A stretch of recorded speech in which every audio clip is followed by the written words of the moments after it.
of a hope among South Africans. I think it's been tested beyond limit. We do want to get a sense that momentum is building in a positive direction. There's a lot of publicity around the various crises that are there in the country, especially around SOEs.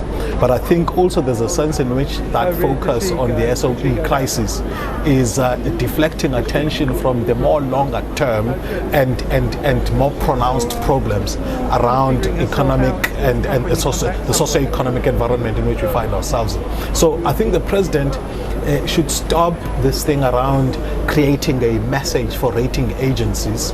We actually need to get a sense of what real change is happening. I was doing an exercise where I looked at the States of the Nation addresses of President Mandela in '95, President Mbeki in 2000, President Zuma in 2005, and then, Mbeki in 2005, Zuma 2010, and then his the second speech after year 2014. And it's interesting, so I was looking at words such as, how often does the word are, will, has, have, and shall come? It's interesting, from 2010, you see, you begin to see in the State of the Nation address, a more futuristic focus than one that's looking at what have or has been done. It's quite interesting. Pause right there. Word transformation comes to mind, for example, and so many others. We'll come back and we'll talk to all of that, but we have to take a break.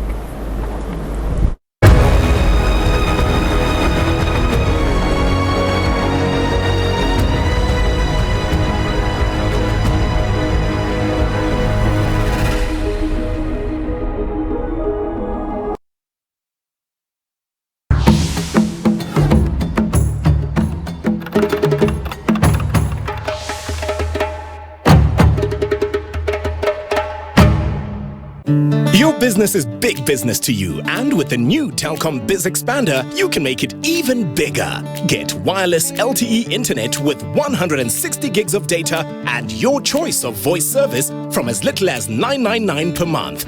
You can also create an enhanced digital presence for your business by choosing Yellow My Start for just $5.99 per month. To get Biz Expander, call 10213, click telkom.co.za or go to any Telkom shop.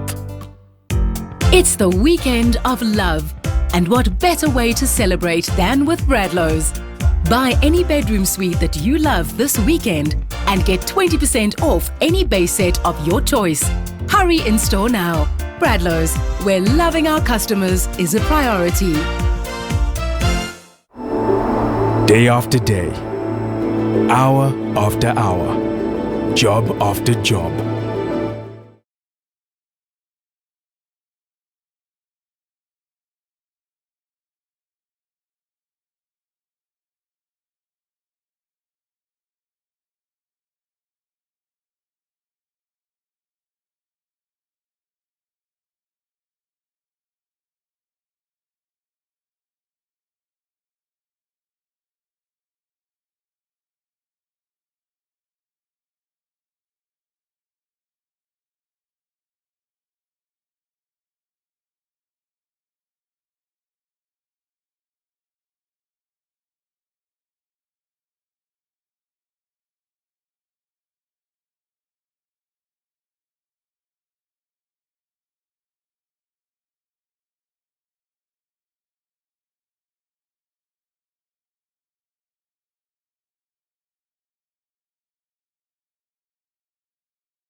And welcome back to SONA 2020, and we are literally about 25 minutes away from the beginning of proceedings. Former President Thabo Mbeki, we saw him arrive a short while ago, and we are now getting to the business end of things here.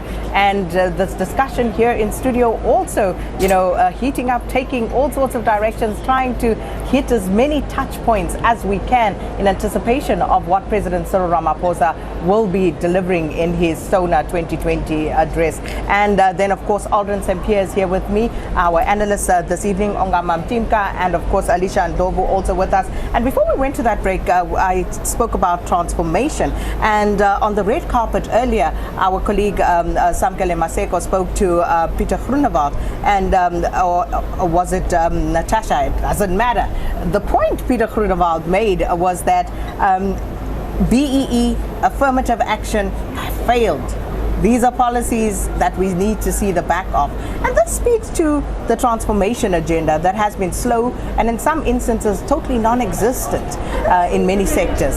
So what do we expect the president to say in this regard? Because the reality is that BEE, affirmative action, they have failed to transform the structure and transform things at the rudiments where we need to see the changes happen. So what's your take on that? There are two approaches in terms of people who contribute to this debate about BEE. Some people come from the point of view that says they are failing, therefore you must scrap them. Others come from the point of view that says they are failing, so you need to tighten what it is about them that's actually resulting in the policies failing to achieve results. I'm more inclined to lean towards the latter, and I think the danger of people who criticize BEE and affirmative action without in fact declaring their intentions is that they mislead the society into thinking that they are for greater transformation when they are not. If you look at the position of the Democratic Alliance, it's very problematic in the assumption that it makes that transformation is not good as an end in itself. It only has an instrumental value to the extent that it helps alleviate poverty. So let me share with you how social capital works.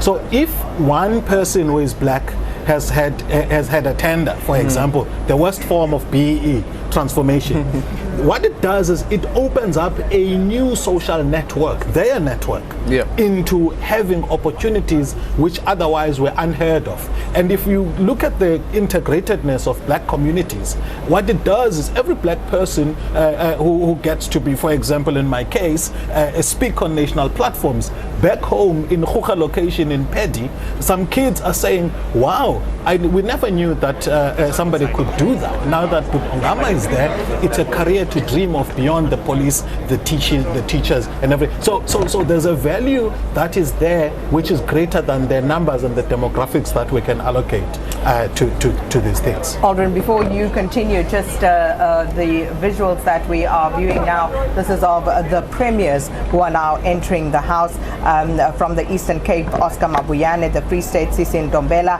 Gauteng Provinces, David Makura, KZN, Sihle Zigalala, Limpopo, Stan Tupu Matabata, Mpumalanga, Rifilwe Mtsweni, the Northern Cape, Premiers Dr. Zamani Sol, Northwest, Professor Job Mohoro, and from the Western Cape, Alan Windy. Those are the premiers as they make their way into the House. And as we have the conversation around transformation, and now with the premiers walking in as well, a problem that I've had with the approach of the ANC is that, let's make an example of the Gauteng Education Department. Brilliant department, high-tech technology that is coming out, but that also then creates inequality. So within the ANC's own policies and how it goes about enforcing its policies, it creates a level of inequality where the ANC in Gauteng is seen to be the better of the rest, because the technology that they enjoy in Gauteng is not the same as being enjoyed in Limpopo. Take this a step further. Let's speak about investment. When there are these investment drives that take place, are these members of these various legislatures bidding for the investment to actually come to their province, or is there somebody in charge who decides that, okay, this investment will go there, this investment will go there, this investment? Because it can't be that the Northwest is still a rural province when we say that it has the largest deposit of platinum. Alicia?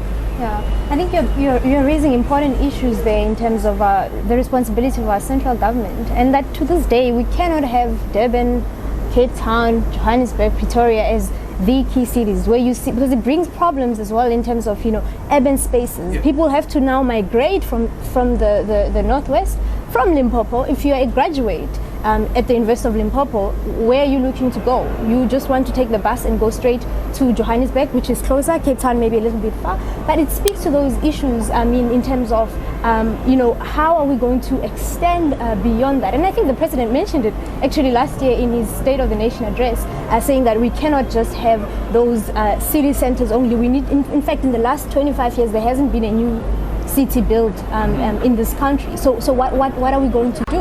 Are we still going to rely in these densely populated places and then have to deal with issues of urban migration, which then bring certain strains on the transportation system, which is sometimes not as efficient? So there's a lot that's really going on. So you find people living 100 kilometers away from their workplaces.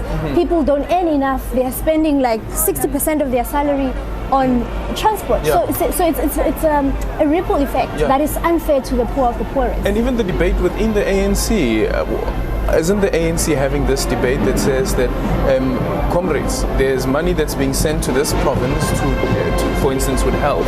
A child is born in Lipalani. That child uses the clinic, a clinic that is being serviced by the province, because the money would then be allocated to the province. That child goes to a school that's being taken care of by a province's budget. This child has now a fully cognitive function that works, but this child now leaves all of that investment that has been invested in his future and now becomes a pioneer in Gauteng.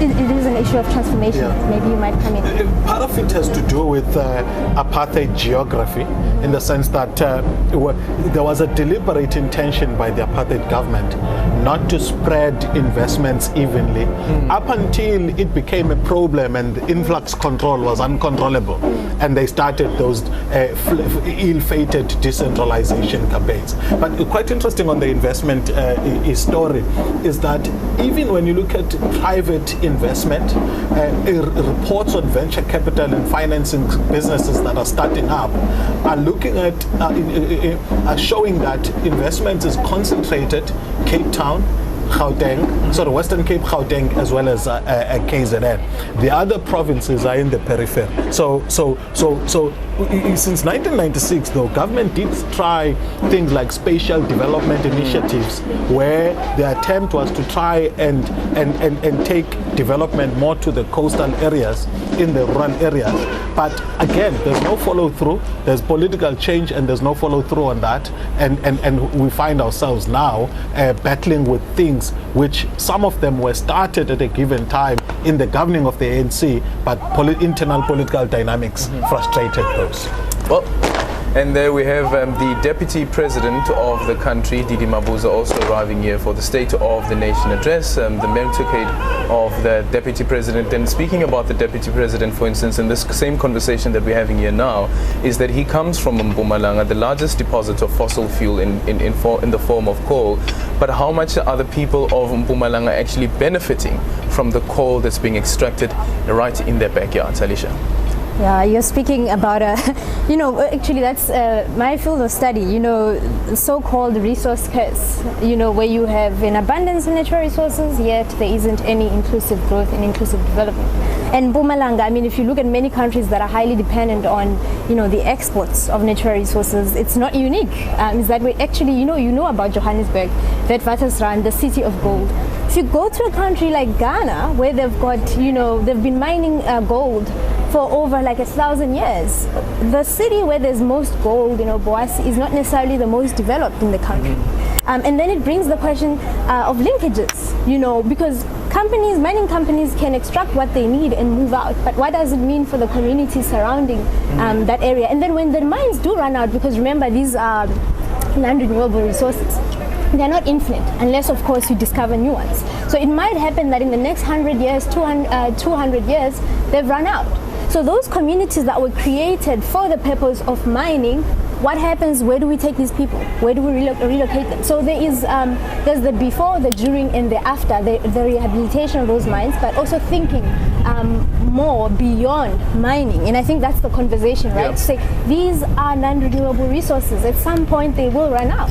What is our strategy for sustainable development? I'm glad you touched on that point, because this for me is a crucial discussion that perhaps hasn't been done justice. And as we get into that particular discussion, the President's motorcade, we see there making its way now to the parliamentary precinct. And what this means is that the ceremonials for SONA are now fully in place. We saw the entry of the judiciary, we saw the speakers, and we saw the premiers. Of course, the deputy president is on his way, and now we see the president's motorcade also making its way.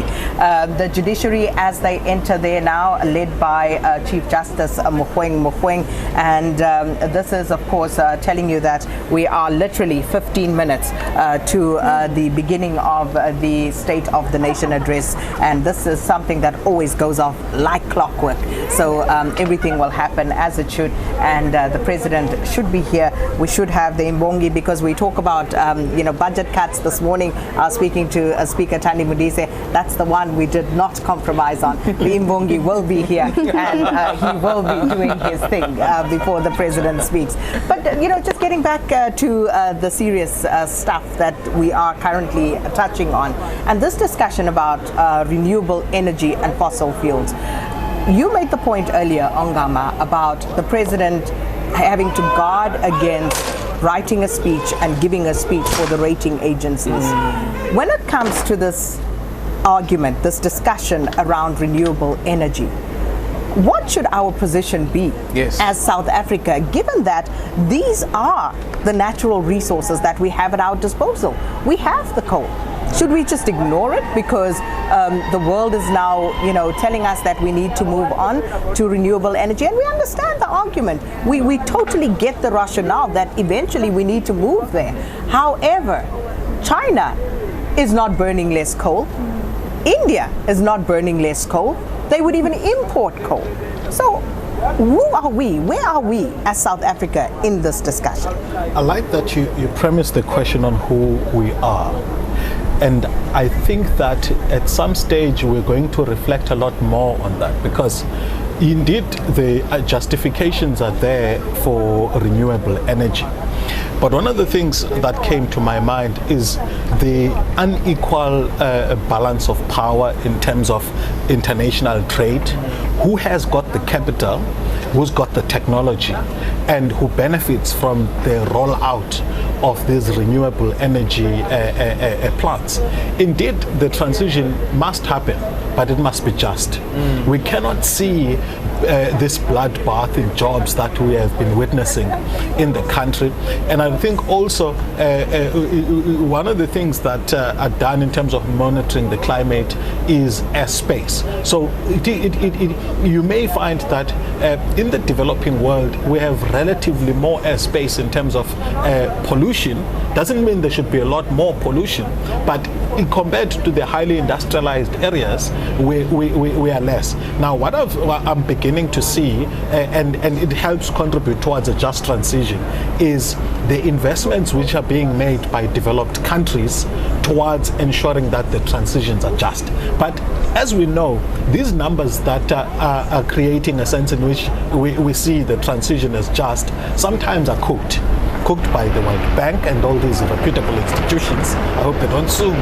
But that's what happens. These organizations that propagate the adoption of these technologies, and I mean, we have the evidence of Confessions of an Economic Hitman, which says that actually these developing countries get compelled into taking unsustainable infrastructure on the basis of cooked books and projections about growth and those types of things. So short answer to your question, Sakina, we need the transition to be just, and it must be managed such that the cost and benefit are not only looked at from an environmental point of view. It's not good to move from a strict economic to an environmental. We actually need a triple bottom line approach which takes into account the social, the economic, as well as the environmental. And I think the operative word there being just and justice is a word that doesn't factor as often as perhaps it should in our political discourse, especially. Listening to Ongama, I'm reminded now that even in the financial sector, banks have taken a decision not to invest in companies that want to use fossil fuel. So now you find that banks are now being used to almost swindle and suffocate the country into a position where you go into renewables. But then the bigger question that we should be asking ourselves is that the technology on renewable energy, where does it come from? Where are we supposed to procure this technology? Because certainly we are not building it. So who is benefiting, Alicia? I think the issues that are being raised now will be very relevant when the president speaks, because the president will start off addressing obviously the state of this nation, South Africa, but he'll also then start speaking about how we want to be contributing in the African continent. There's a continental free trade agreement that's ongoing, and then he'll speak about our position in the global economy as well as our role, in terms of security within the United Nations, etc. What you're bringing now is that it's something that maybe as South Africans we do not think about when we expect unemployment to be solved, inequality to be solved, poverty to be solved, is that we actually operate, or the president has to make decisions with his government within some kind of a global political economy system that is not always kind to developing countries. And like you said, where is this technology going to come from? I mean, if you have to look at, I can think about various events in South Africa that have been massive, such as the 2010 World Cup. I mean, you watch television and you could see that we're importing not just the train itself, but we're importing the infrastructure, everything to make that train move. So we can find ourselves in a situation, so we cannot rush into that before deciding or answering that question of where is this technology going to come from. But because we are in such an unjust international economic system, there will be certain constraints that exist. You spoke about the banking sector saying, well, we will only invest if you move away from fossil fuels. Those kinds of constraints will have to come. And what are South Africans saying? Do they understand, the economic situation that we operate in? And then it comes to a lot of other issues about government policy, how much state intervention should actually exist in terms of trying to develop our economy. And what are other countries doing? What can we learn from other African governments, that are going beyond and they're growing? We have other countries that have been struggling with load shedding, but governments have come in and promised that we are going to solve the problem. They've got the advantage of a change in regime. They've got the advantage of a new political party coming in. I think there's a lot. Could that actually be it? Because it's almost like the school of thought has remained the same. The ANC says that we are pro-poor, pro-black, but does that really translate into the transformation that we want to see? Could it be that the ANC itself needs an entire overhaul? That although you call yourself a broad church, it is the broad church itself that becomes that hurdle that you constantly need to jump, but you are struggling to jump there because of the other vested interest within this broad church. All right, and I hate to cut you guys off, but the president, the man of the hour, has arrived, and as you can see there, he will now make his way as he greets there the Speaker of the National Assembly, Thandi Modise, and he will, of course, now make his way in, flanked by his wife, of course, and there will be a guard of honor of eminent persons. They will line the route to the National Assembly Speaker, as a chamber rather, as the President makes his way down. Thandi Modise has work cut for her this evening? I think she does. She's wearing red, so she's ready to lay down the law. Yeah, red for danger, so I think she's ready. The one thing about Thandi Modise is that she is very firm, and she seemed rather in complete control this morning in terms of knowing what she will do to handle the situation as per the promise. The EFF said it's not a threat, it's a promise that they will disrupt the proceedings here tonight. So how are they going to do it? You asked the question, will they leave as a unit? We don't know. All we can do is wait and see. We don't have to wait too much longer though now, because they said as soon as the president starts, they start.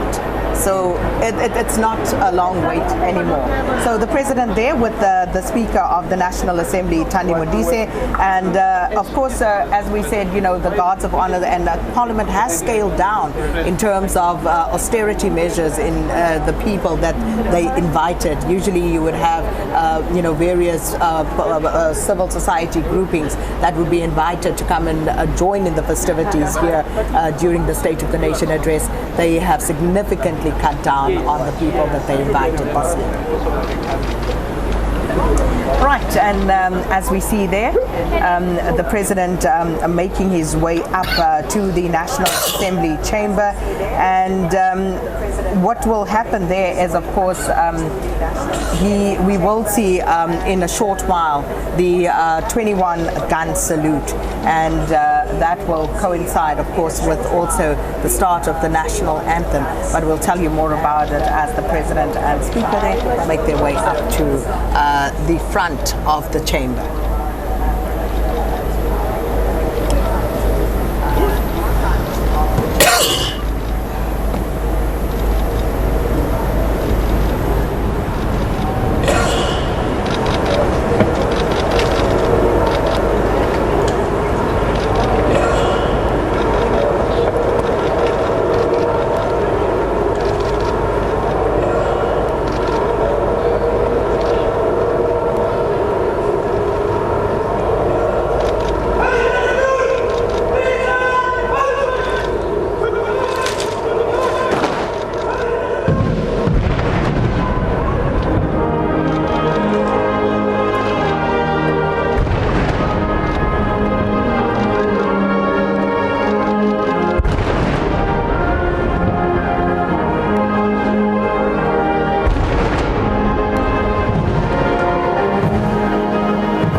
ka hina masusa ndlala wa ndleka vusiku ni nhlekani ndlandlamuka hi laha ku nga heriki ku laha u ringana na ndlopfu halala president halala halala president halala ha tinyungubyisa hi vunene byakwe hi ku hluvulela swihuku hi ba mandla hi vuyelela hi ri ha ku losa halala president halala.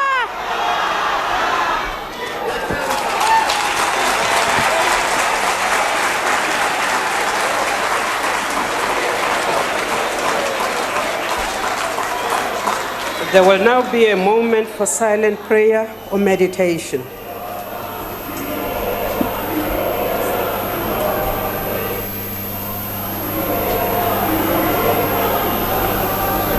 Thank you. Please be seated.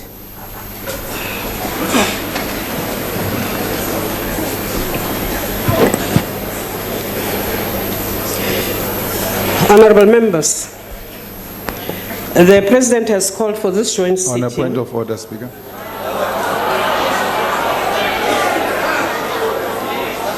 Honorable Malema, what is your point of order? Honorable Speaker, we have a murderer in the house. We have a man who's got blood of innocent people in this house, which is supposed to represent the wills of our people. And therefore, it is incorrect for you to have extended an invitation to the clerk, because the clerk is a murderer. The clerk has got blood on his hands. The people of Buipatung are turning in their graves, and the clerk said that apartheid was not crime against humanity. It's an unrepentant apologist of apartheid who is not willing to accept that apartheid was crime against humanity. And therefore, it is an insult to those who died and tortured in Flag Plus under the instructions of the clerk, to have the clerk sitting in a democratic parliament. And I therefore suggest, Honorable Speaker, that we please request the clerk to leave this house, because it doesn't belong to this house. Honorable Malem, have you finished? So my submission, Speaker, is that please, for us to have peaceful proceedings, we should ask the commander of Flag Plus, the apartheid apologist, a man with blood on his hands, to leave this parliament because it does not belong here. That's my submission, Speaker. Thank you, sir. Order, members. Honorable Malema, I wish to rule on the submission you have made. This sitting has been called for one item and one item only, to give the President the space to address the nation. It is convention that all the presidents, the former presidents who are still alive, are invited to this sitting. The former president, de Klerk, has been invited because of that. I therefore cannot sustain the submission you have made, and therefore rule it out of order. Honorable Speaker, Honorable, the meeting is called for a special purpose. Honorable Floyd Shibambo, I have not recognized you. Will you please recognize me? What are you standing on? On a point of order, 14. What is your point of order? The point of order is that the rules of the joint sitting apply even when there's a state of nation address. That is number one. You can't recognize the clerk as a president of what? Who voted for him? Are you saying this parliament, a democratic elected parliament, must recognize a white-only president who was elected by a criminal system of apartheid? Honorable must acknowledge him as such. Honorable Shibambo. It cannot be correct. Honorable Shibambo, yes, you are right. The joint rules apply to this sitting. Order. Order. Order. You are right. The rules apply. And the rules apply, and those rules have never been questioned. History of this country is there for everybody. We recognized that there was an apartheid system. We also recognized that it was a system that brought us all into this house. And therefore that submission, that point of order is not sustained.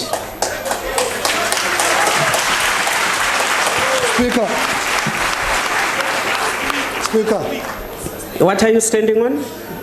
On a point of order. What is your point of order? Just accept that you as the presiding officers, you made a mistake by inviting de Klerk. So de Klerk must go. Like you've been making mistakes. Please take your seat. We have not made any... Can you ask that? Please take your seat, honorable member. We have not made any mistake. Take your seat. Honorable Speaker, you are talking about history. What I'm telling you is not history. Honorable Malema, I did not recognize you. Please take your seat. De Klerk had an interview last week. Honorable Malema, I did not recognize you. Please take your seat. On a point of order, Speaker. What is your point of order? Speaker, you just said yourself that it was apartheid. Who presided over apartheid? De Klerk. And just last week he said apartheid was not crime against humanity.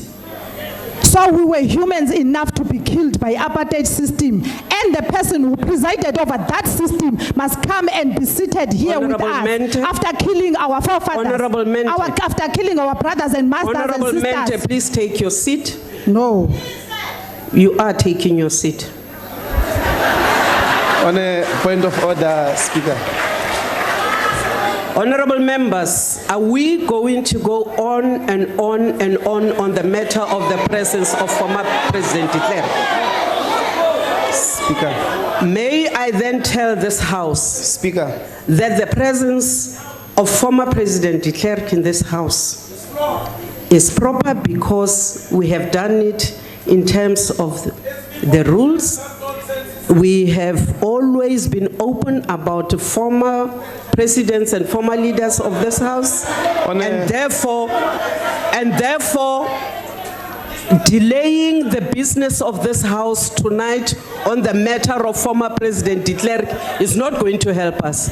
So may I suggest that I will not take any further points of orders on this matter. Speaker. Honorable Ndlozi, if you address me on a different point, not on the matter of former President de Klerk. I'm afraid, Speaker, you have a constitutional obligation to respect the rules. You do not make them as you go. There is no such a rule that you are anticipating what I'm going to stand on and rule on it in anticipation. That's number one. You are a commander of Mkhonto Wesizwe. You ANC members sitting here, you taught us, you said we must reconcile with these people because they accept the mistakes that they have made. That is history. That's okay. We're not talking about history. We're talking about last week. De Klerk takes platform in front of the whole world and says apartheid was not a crime against humanity. You must be ashamed you are sitting here clapping hands as ANC people. You must be ashamed. No one is even raising us. Speaker, no one is even raising a substantial argument in relation to what we are raising. You are busy clapping hands. Honorable Ndlozi. De Klerk is an apartheid apology. Not in 1990. Honorable Ndlozi. 1994. My ruling stands. Take your seat. I am very, very clear and simple. If you are standing up on any point, it is not on the point of the Honorable, the former President of this country. I am not going to go on and on the matter of former President de Klerk. Speaker, I'm willing to accept that the ANC is defending de Klerk in this House. And South Africans should see the ANC for what it is. It defended de Klerk. They are clapping hands for de Klerk in defense of a murderer. De Klerk remains a murderer. Honorable Malema, take your seat. Honorable Speaker. Honorable members, please do not stand before you are recognized. Honorable Mulder, you are recognized. Thank you, Honorable Speaker. Honourable Speaker, we are not going to have a debate on the past tonight. But. Order.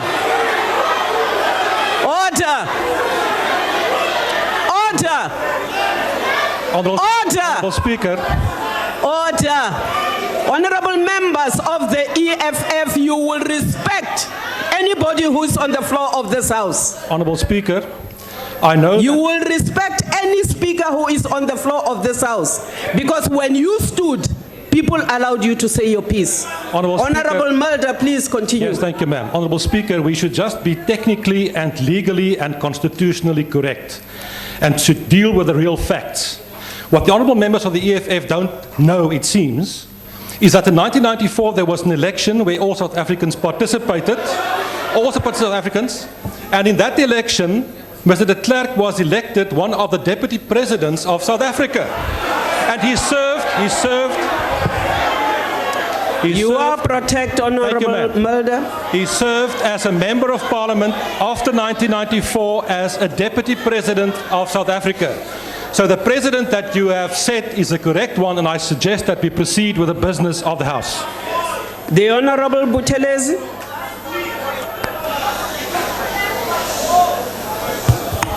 Honourable Speaker, Honourable Chairperson of the National House of Provinces, Your Excellency, our President, Honourable members, I was wondering, Honourable Speaker, whether we can have our say, and the only way in which we can have our say is to put the matter to the vote, so that all of us can have a say on the matter. Yeah, let's vote. Yeah. Then we can all have a say on the matter, because we all want to have a say on the matter. Speaker, I want to second the motion that we vote on de Klerk. Let's vote and see who's going to vote for de Klerk to sit in this House. Today, we'll know who was a spy. The spies are going to be exposed. Let's vote. Honourable members, I have not yet responded to Honourable Buthelezi. Order. Honourable members, order. Honourable members, I had made a ruling on the matter. I made a ruling on the matter. I said that any hand that comes up is not going to be speaking again on Honourable de Klerk. So I do not know what we will be voting about. I made a ruling on this matter. Honourable Speaker, I'm standing in terms of joint rules of both the National Assembly and the National Council of Provinces. There's a new proposal on the floor that says, let us vote on whether de Klerk and Medra must be here or not. So we're seconding that motion. No one has opposed it. And motions can be raised in a joint sitting. So let us vote on whether de Klerk stays here or not. It's as simple as that. Thank you. Can I take you back to the rules, the joint rules? Rule 13.2 says, no vote or decision may be taken by or in a joint sitting. I made a ruling on that matter. That matter is closed.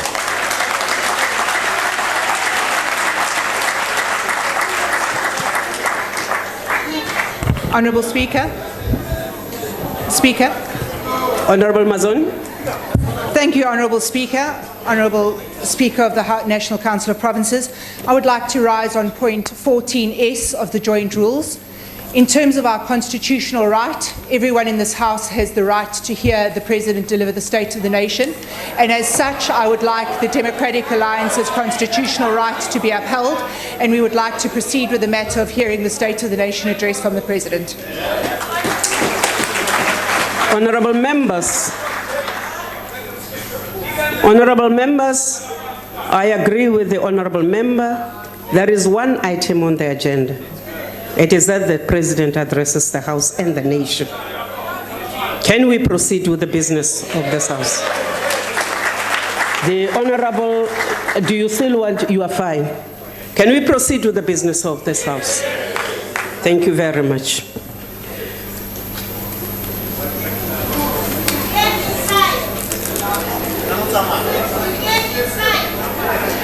Honorable members, we have been called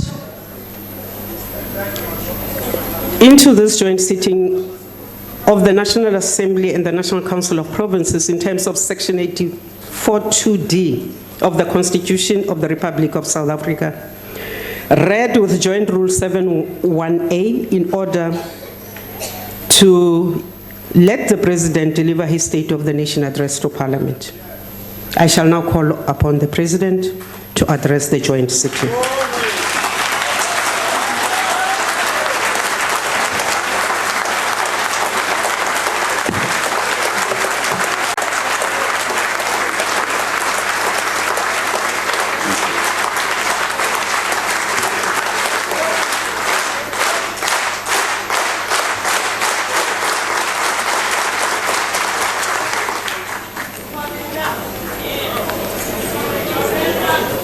Speaker of the National Assembly,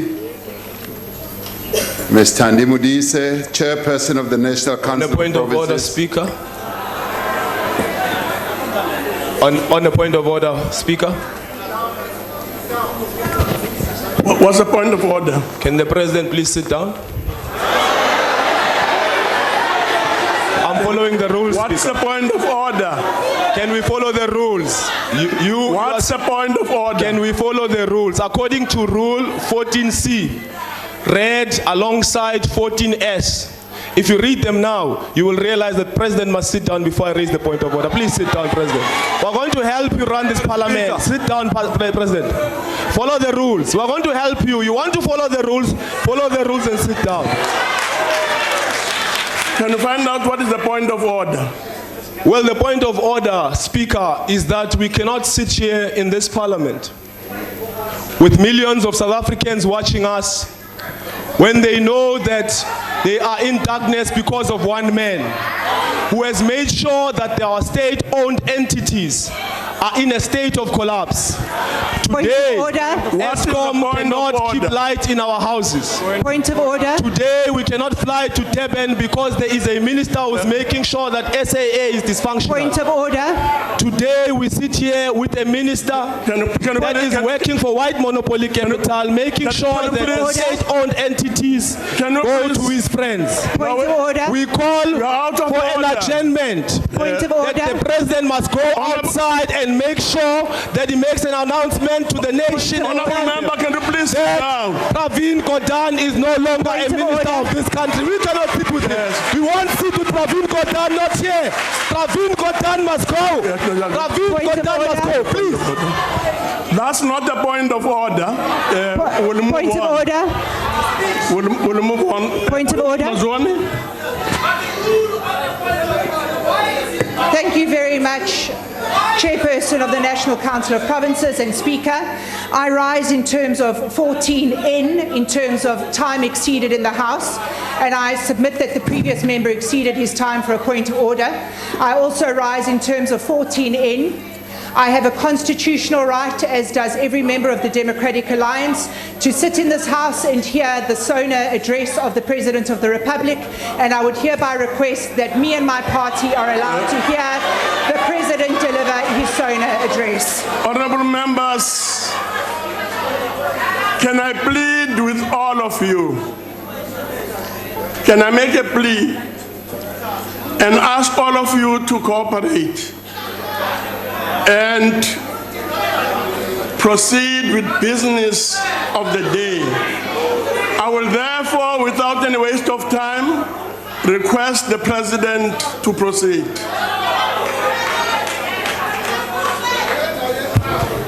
Point of order, Madam Speaker.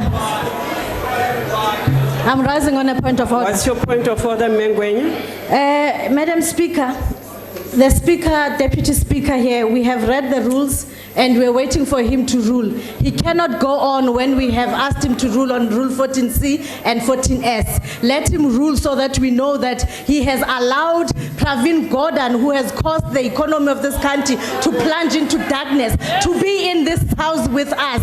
The minister is trying to take away the economy of the people of South Africa and make them poorer, and he and his cronies are continuing to get richer and richer. He must go out of this government. Honorable Ngwenya, can I address you? Honorable members, a point of order is only allowed if it calls to the attention to a transgression which all of you have not proven of a joint rule or an accepted parliamentary practice or privilege. The transgression, if there is one committed tonight here, is the one which the Honorable Mazoni is referring to. Interfering with the rights and the privilege of all the other members of this House and South Africa to get on with the business of today. I plead that we allow the business of the day to continue. With the greatest respect, Madam Speaker, the Constitution is also on our side. Because we are members sworn to the Constitution, we also have a right to partake in these proceedings. I just want to really bring to your attention. Can I respond to you on that point of the I will be done in a moment, Speaker. I'll be done. We can't gather like things are normal here when things are abnormal. Pravin Gordhan, Mr. Cyril Ramaphosa, misled you. He misled you together with another man, and you fire the other man and not fire Pravin Gordhan. Take your seat. Please fire Pravin Gordhan now so that we go. Take your seat. No, honorable members. You address us on the point of the Constitution. The Constitution gives this House, gives every member of this House the right to listen, to debate, to put questions. You want to raise the issue of a minister during the State of the Nation address. This is not the platform. You want to raise a question to the President. The President will give both houses the dates for you to address that question, not a joint sitting. This House does not, Honorable Speaker. Honorable member, take your seat. I have not finished my ruling. Take your seat. Please recognize me. Please take your seat.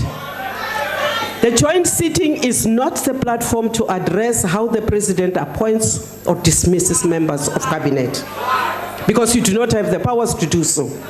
You have the right to ask questions during question times and at any other time. The National Council of Provinces has the right to do the same in the other house. So can we please proceed with the business of the day? No, honorable members, I do not think we want to take any other further point of order, because you really are eating into the time of us to continue with the business of today. Speaker. If you address me, you're addressing me on a different point of order, not this one. I rise on a point of order. You say there is no transgression committed here. Yes, it's a man who has misled the President and the entire nation. And if Honorable member, take your seat. If the President cannot reign over him. Honorable member, take your seat. That's not a point of order. That matter we have dealt with. We have directed you how you will deal with that point of order, unless you were not listening to us when we were speaking to you. Speaker, you said you recognize me. Point of order. Speaker, you promised to recognize me, and I respected you and I sat down. Honorable Shopper, I had actually not, but I will give you the floor now. Thank you. Speaker, we are proposing that please adjourn the House in order for the President to fire Pravin. You will have a peaceful SONA. Please adjourn the House in order for President Ramaphosa to fire Jamanda. Please take your seat. Please take your seat. Honorable members. Point of order. Don't do this. Honorable Speaker. What's your point of order? No, it's not a point of order, Honourable Speaker. I just want to address you for a minute.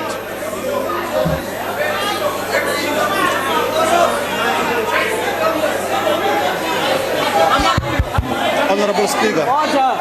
Is the mic on? Proceed. Honourable Speaker.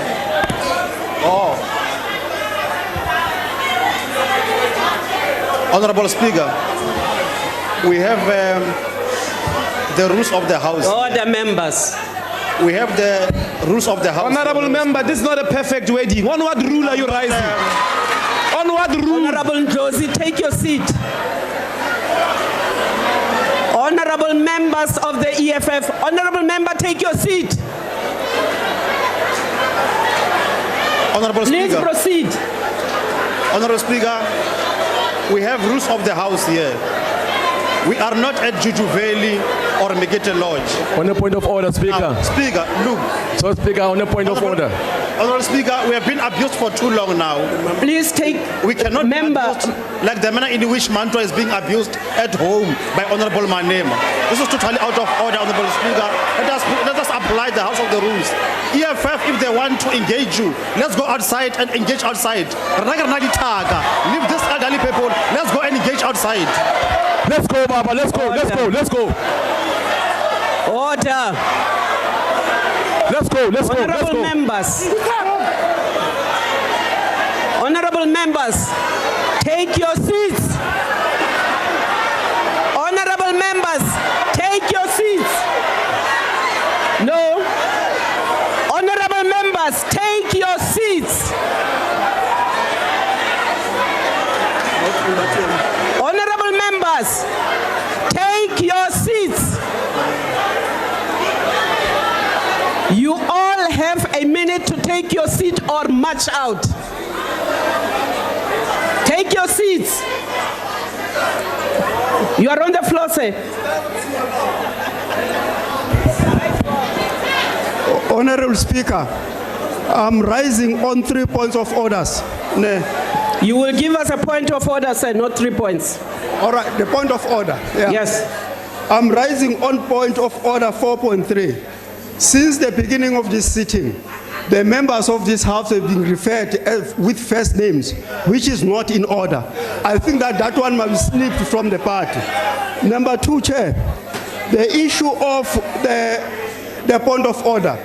When a presiding officer has made a ruling, that ruling is final. If any member has got an issue around that, they know the process which they must follow in order to challenge the ruling of the presiding officer. It cannot be done in this House. Thank you. Honourable Speaker. Proceed, sir. Honourable Speaker, I do respect the rules of this House very much, and that is why I kept on lifting my hand to be recognized, but it seems I had to stand. Honourable Speaker, you asked what is the transgression. The transgression is that the Honourable Member of the EFF, who started with this point of order, said that we will not sit in this House and there are millions who will not want to listen to what the President says. That royal we must not be used here. The we is them and the members of his party. It doesn't include us. So, Honourable Speaker, you should rule that we continue with the sitting of this House, and those who do not want to be here should leave the House. Thank you. Point of order. Speaker. Point of order, Honourable Speaker. Honourable Speaker. Order, members, order. No. Honourable members. Did you recognize me, Madam Speaker? Honourable Godrich, please take your seat. Okay. Honourable Speaker, there are millions of people in South Africa and millions more internationally that want to hear what the President has to say. Where are you? We can't see you. Now, Honourable Speaker, Minister Gordhan is a member of this House and has the right to remain in this House. I call on you, Honourable Speaker, to exercise your right. Don't speak sitting, to protect stand the up. dignity and decorum of this House and do what is correct, Honourable Speaker. That order is sustained. Point of order. Deputy Chief Whip of the Majority Party. Thank you, Honourable Speaker. Honourable Speaker, I think this night we have all the arms of states in one room, which is this chamber. I really feel embarrassed to call myself as a member of parliament if we behave the way we are behaving. Therefore, the proposal that we want to make, Honorable Speaker, is that those who are not willing to listen to the State of the Nation address, they should not trample on our rights and the rights of the citizens of this country who want to listen to what the President wants to say to them. Honorable Speaker, please protect the rights of all of us. Honorable members, I'm not taking any more points of orders. Honorable members, I am not taking any point of orders. Speaker. Honorable Shibambo, take your seat. I want to call order. Honorable Shibambo, take your seat. Honorable members. Honorable members. Honorable members, you clearly do not have any interest in the business of this House today. You are delaying us. You are refusing us to start with the business of the day. Yes. Honorable members, there is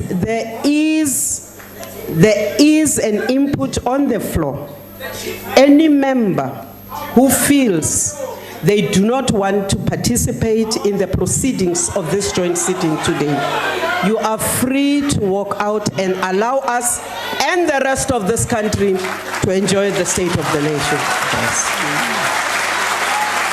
If you choose to sit and do not leave, you will sit and allow us to continue with the decorum of this House so that we can get on with the business of the day.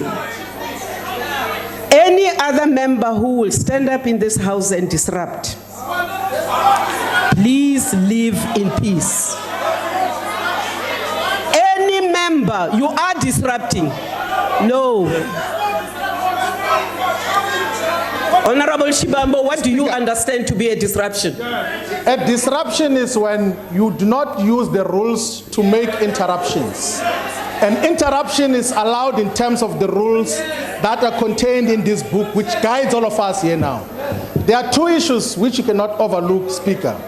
One, you have got a semi-literate person who can think and says who must go and fight outside. No, I'm not entertaining that. That is one. No. And number two, if we cannot find each other here in terms of this, which I propose because we did not have a chief whips forum yesterday, the whips must go outside to come with a solution. Honorable, so that we can guide this House as whips on what must happen. So that is a concrete proposal so that we come to guide this House as whips of what should happen. That is the concrete proposal. Honorable Shibambo, I will let you know. I will let you know, Honorable Shibambo, that the two of us presiding here are responsible for the running of this joint sitting. We can confer, but I can tell you that we do not think it is necessary for us to disrupt further the business of this sitting. You sit and you let us proceed with the business of today. No, Honorable Malema, we have had enough. No, on a point of order. You keep on saying members of parliament are disrupting parliament. When we stand up and speak through you, you cannot call that a disruption. You cannot call our inputs here a disruption. We've got a right to be here. We've got a right to speak here. And that's what we are getting paid for. And we can't, when we execute our responsibility, say, no, we don't have time. We've got all the time. We are getting paid to be here. We've got all the time. The Chief Whip has made a progressive proposal that let's adjourn for 5 minutes. We're not adjourning. So that the Chief Whips can talk outside. Since there was no Chief Whip forum. Honorable Malema, please take your seat. Because this input we're going to make it yesterday please in the take your Chief seat. Whips forum. There was no Chief Whips forum. And Honorable Malema, take your seat. Forum, there is nothing we can do. Honorable Malema, take your seat. Honorable members, what you are doing is a disruption. What you classify, no order, what you do right now when you disrespect what we say from the chair, when you think that you have unlimited freedom of speech to take away the rights of other members, that constitutes a disruption of the business of today. And therefore, we cannot allow this to go any further. No, we're not taking any further points of orders. We are not. We are not taking any points of orders.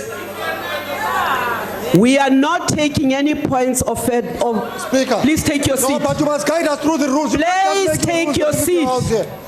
Please take your seat. Guide us through the rules. Which rules are you quoting? I am saying please take your seat. But guide us through the rules. You are not your king. If you do not wish to take your seat, sir, please leave this house.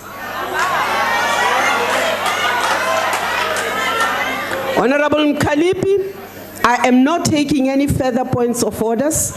You are simply retarding the progress of this house tonight. Honorable Godfrey, I'm not taking your point of order. Madam Speaker, you I've been so well behaved with you. Our progress. Take your seat. We started because I recognize you so well. If you do not wish to take your seat, I'm going to take my seat. I am going to ask that you be held out of this house. Please, just before that, don't be like Mama Take your seat. Take your seat. No, honorable members, you cannot come here and take away the rights of the rest of this house. This one has taken the rights of our people to have lights and to fly to Durban. I will not have this one. I will not have dialogue with you. Take your seat. This one. Take your seat. But Madam Speaker, take your seat. There is a transgression. Take your seat. No, honorable members, I'm not taking any further points of orders. Allow us to proceed with this house. Madam Speaker, what about the rights of the members of this house? Do they not have a right to raise points of orders and to speak freely in this Honorable house? Speaker. What about the rights of the people of South Africa who are now sitting in darkness? You are actually infringing on the rights of other members of this house as you do this. What about you the have rights time of the and time people again who cannot travel to No, Durban, honorable member, who are take there your to seat. cancel their, Take your seat. What about those people? Honorable member, take your seat. You Those are are the people we infringing on the represent rights here. of all the other members of this house. Your rights do not supersede the rights of all the other members of all these parties. Speaker, you are not recognized. Please take your seat. Honorable Speaker, my hand has been up for a very long time and you are refusing to recognize me. If you are coming back on the other points of orders that have been raised in this house, it's a new one, Speaker. No. It's a new one, Speaker. The new one that is going to... That will guide the House, Speaker. Speaker, the Chief Whip of the EFF made a proposal that the Chief Whips must go out. No, we are members of this House and you can howl as much as you want because you want to protect Pravin and you are protecting yourself. Honorable member, can I address you? I don't think you heard me. No. When that proposal was made, I said, we are not suspending this house for the Chief Whips to go. We are not. Speaker, honorable members, we do not have a crisis. You have a crisis. On which you are causing this Speaker, house not to proceed. Please take your seats. Please take your seat.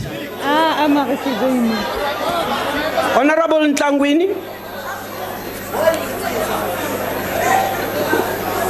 Honorable Speaker, you have recognized me.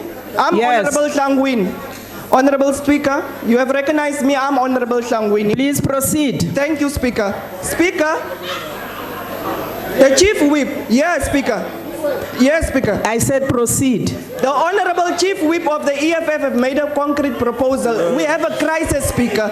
And I have responded to the proposal of the Chief Whip. Go and discuss this matter further. No. We want to know on which rule have you ruled that the Chief Whips can't go outside to go and address the matter of the Thank you. Honorable Ntlangwini, take your seat. Honorable Deputy Speaker. With the greatest of apology to both of you, Madam Speaker and Chairperson, I think Rule 14G explicitly says that if the presiding officer is of the opinion that member is deliberately contravening a provision of these rules, or that a member is in contempt of or is disregarding the authority of the chair, or that member's conduct is grossly disorderly, he or she may order the member to withdraw immediately from the chamber and the remainder of the ruling. Can I make the second point? Madam Speaker, Chairperson, the presiding officer, after having called attention to conduct of a member who persists in irrelevance and repetition of arguments, may direct the member to discontinue his or her speech. I want to maintain, Madam Speaker, that this is grossly disorderly and repetitively raising arguments, that we should request the members to stop, or you make the ruling, Madam Speaker.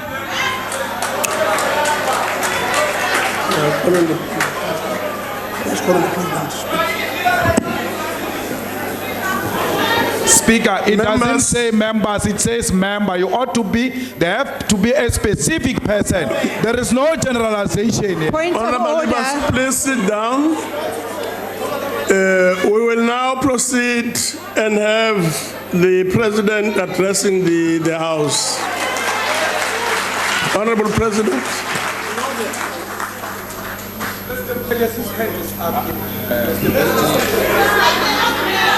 Speaker of the National Assembly. Mamtand, you did not rule. We were threatened over there that we must go out. They want to beat us.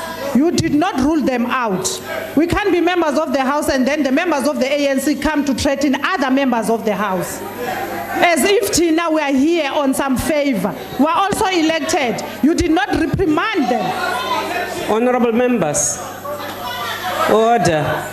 Honorable members, I'm sure South Africa is not very proud of us this night. There is no electricity. They are in the dark. I'm sure none of you are proud of what you are doing today. So can we agree that we are going to allow this House to proceed with its business, and that any spurious point of order will see a member walking out of that door? Can we agree on that? Can we agree that we will not have any spurious point of order? We are proceeding with the business of this House. Speaker, I'm sure, Madam Speaker, with the greatest respect, you'll agree. It is not spurious. Can you please sit down? Speaker, it's not spurious. Take your seat. It's not spurious. No. They threatened us Take of your seat, violence. Honorable You owe us protection. It's not spurious. Take your seat. That honorable members, no member has any right to threaten any member. Neither does any member. Can you please sit down? Neither does any member have the right to take away and to disadvantage any other member in any other fashion. So, you are not angels because you infringe on the right of all the other members in this House to proceed. And that is why I'm saying I'm not taking any point of order, except yours, Honorable Pando. What is your point of order? Speaker, I think you have ruled correctly, Speaker, because there is indeed spurious use of the rules and very serious infringement of the rules. And I think, Speaker, you should act as you have indicated. Should there be any further interruption, members must be asked to leave the House. Thank you. Honorable Mkalipi, I'm not taking any further points of order. The only point of order I will take is when you continue to interrupt the business of today. Speaker. Honorable Malema, do you intend to stop us from proceeding with the business of the not day. at all. So why are you up? No. Violence was threatened. It was brought to. I have just called this whole house to order. Not the whole house. It was by a specific individual. By the rules of this house, you ought to call the individual concerned and ask that person to withdraw, so that we can have peace in this house, because we shouldn't threaten violence. No one has got monopoly of violence. Honorable Malema, take your seat. Honorable members, I did not see the member who threatened. I heard. No. Our perfect wedding. Don't behave. Our perfect like that. wedding. No. I heard a member saying any members should go out. I did not see. I'm not calling any member by name. I have made a ruling. Just ask him if he did actually threaten Honorable us. Gadi, take your seat or leave this house. Honorable Speaker, we can help you with the take your passage. seat or please. We can help you to show you who No, threatened I violence. don't want your help. You take your seat now or leave in peace. No, I'm saying because you say you didn't. Take your seat now or leave. I'm helping. You take this seat, Honorable Mukwena, or leave. Honorable Kalipi, if you stand, you are prepared to walk out. Yes. Yes. If you stand and continue with your spurious points of orders and eat away the time for this country to get the state of the nation, please walk out, or we shall assist you. You are volunteering to go the first. Honorable President, please proceed. Madam Speaker, with all due respect, Prince Buthelezi has had his hand up, respecting this house, and people are he's had his hand up. But you've got people jumping like popcorn and being recognized. Honorable Buthelezi. Honorable Buthelezi. Honorable Speaker, I think I have a right to ask a question to you as a presiding officer. I would like to know, our judiciary is here. Unfortunately, we can't consult them. Purely on common sense, is it right that a minority can impose their will on the majority? Quite clearly, we didn't shout at you when you're speaking. You are protected, Honorable Buthelezi. Quite on sheer common sense. The people that have raised the matter and delayed us are a minority. The majority of us want to listen to the president. And I've been lifting my hand, and people just jump up and speak. But because I respect you and I will not break the rules and do what as they do, you don't give me a chance just to say a simple thing. I want enlightenment for you as the presiding officer. Is it right that a minority should impose their will on the majority of us? Thank you, sir. Honorable Buthelezi, members of the House have the right to freedom of speech, but that freedom is not unlimited. It is subject to the rules of the House. It is subject to the provisions of the powers and privileges. So no member can impose their will on the rest of the members. Oh, Speaker. I did not recognize you. Please take your seat. No, take your seat. Unrecognize, please. Take your seat. Honorable members, I'm not going to recognize any hand. And any hand that... Sorry, Speaker. I will not recognize any hand. I will not recognize that hand. Speaker. No Speaker. members. No. Speaker. Siyafuna ukumamela upresident. Ngokuzithoba okukhulu. Kodwa angeke sikwazi ukumamela upresident. Usabeke utatu Jamnandas apha. Asingeke sikwazi isizwe sonke sase South Africa siyakhala siyalila ngenxa yakhe. Asingeke siyafuna ukumamela, siyafuna. Honorable Sonti. Honorable Sonti. Please leave the house. Please leave the house. Because you are deliberately You are deliberately making sure that this house does not conclude its business. No, Speaker. No. You are not applying the rules. No. We should never. No, at Honorable any Malema, point- you will not this night abuse the rules. I'm calling you to order, Speaker. No. You will not abuse the rights of the majority of the members of this house. Call her to order. That's the first step you do. I did call all of you to order. You didn't. You called their name. You called their name once. You called their name once. Call her by Honorable the name. Malema, take your seat. Call her by the name. Honorable Malema, I called her by name. Honorable Malema, take your seat. Tell her to sit down first, Speaker. You can't start by saying you must go out. Honorable Malema, take your seat. It's against the rules. Honorable Malema, take your seat.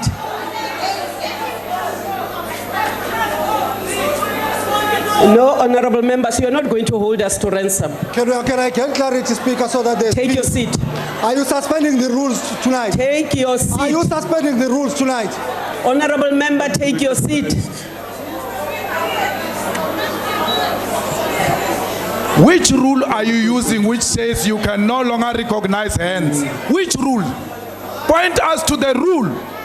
It doesn't matter how much irritating are we in this house, but you ought to point the rule and say, according to this rule, I will no longer recognize hands. There is no such a rule, and we are not going to be treated as a group here. Irritated. You are right. It does not matter how much the two of us are irritated.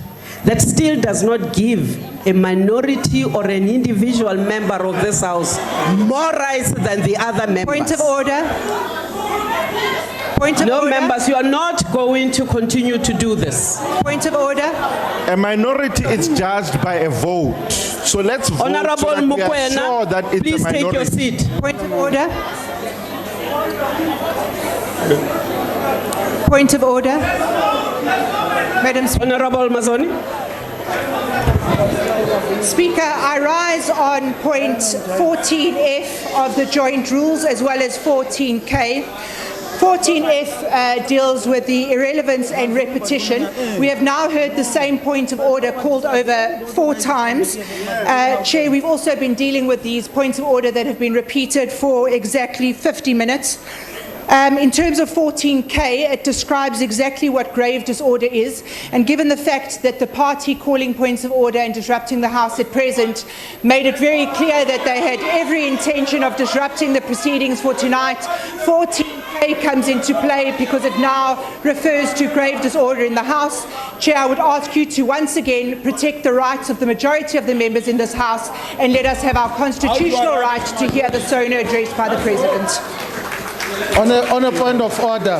Yes. On a point of order, Chairperson of the NCOP. Honorable members. Just on a point of order. Honorable members. I'm rising in terms of. Please sit down. Please sit down. Please sit down. But what to call that because I've not recognized you. Please sit down. Sit down. And please recognize me after that, please. Sit down, yeah. Sit down. Thank you very much. Honorable members, it is very clear that continuously taking point of orders is not getting this House anywhere. Clearly, the freedom of speech of members is being abused. And we would really like to make a plea one more time that we should allow the President to proceed with his State of the Nation address. Honorable President, please proceed. On the Chairperson of the NCOP, on a point of order.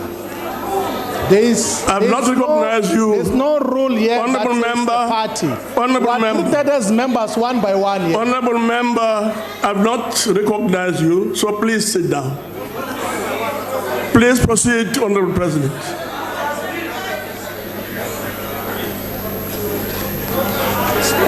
Speaker, I have already said. Can you please recognize us? I want us to work according to rules here. We are in Parliament. Honorable Malema. An activist Parliament. Honorable Malema, we've not been recognized. Please sit down. Can you recognize me? Please sit down. Please sit. Recognition? Please sit. Honorable President. Praambi. No, Praambi, you are making a mistake. You are making a mistake. Recognize me. I want to speak according to the rules. Honorable Speaker, that you ought to say to us, according to which rule are you no longer going to take hands on point of order? Number one. Number two, there is no one who's going to be treated as a party here. There's no party here. They are members of parliament who shall be recognized as individual members of parliament. So there's no party.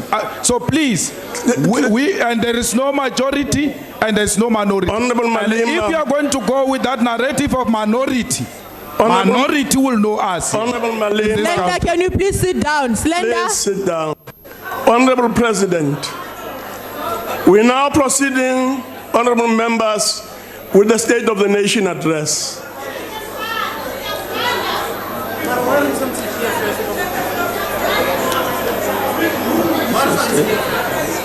Speaker of the National Assembly, Ms. Thandi Modise, the Chairperson of the National Council of Provinces, Mr. Amos Masondo,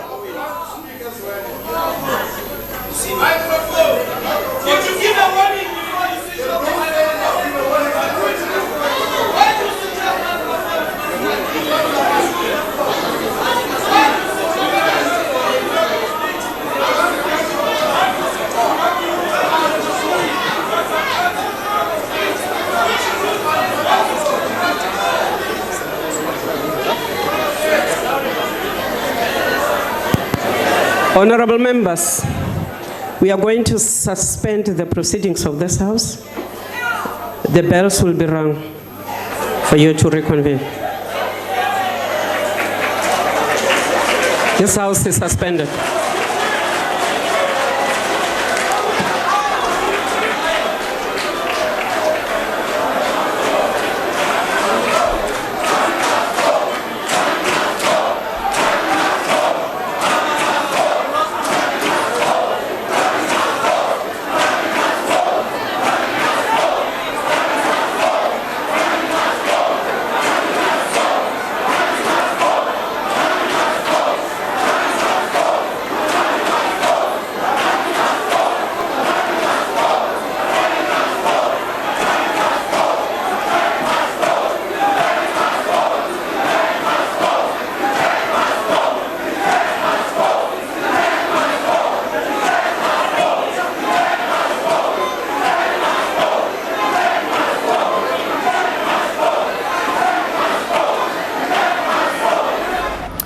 And welcome. So as you saw there, the proceedings in the House have been suspended by the Speaker, Thandi Modise, and all of us are caught a little by surprise, judging by the mood there. Let me just reintroduce you to our panel here this evening, and with us is, of course, Alicia Ndlovu from the University of Cape Town, political analyst. Also with us, Ongang Mamtimka, and my colleague, Aldrin Sempier. So, what does all of this mean?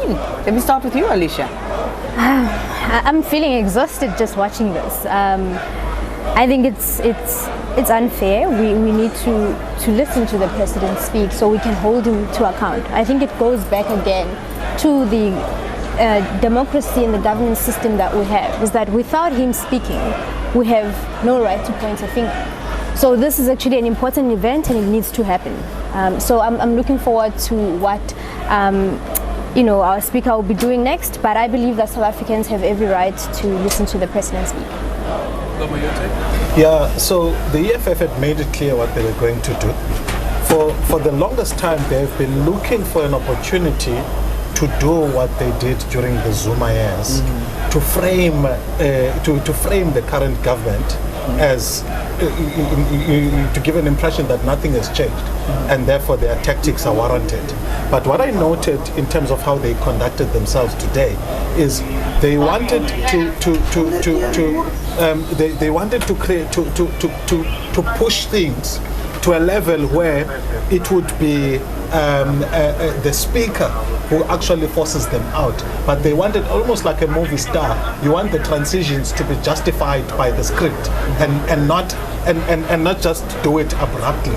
So they wanted to win at any given time in this. And I think that Thandi Modise, just as they were going to be defeated, gave them the victory by suspending the House. So first of all, they lost the FW declared debate, and then of course came the Pravin Gordhan debate.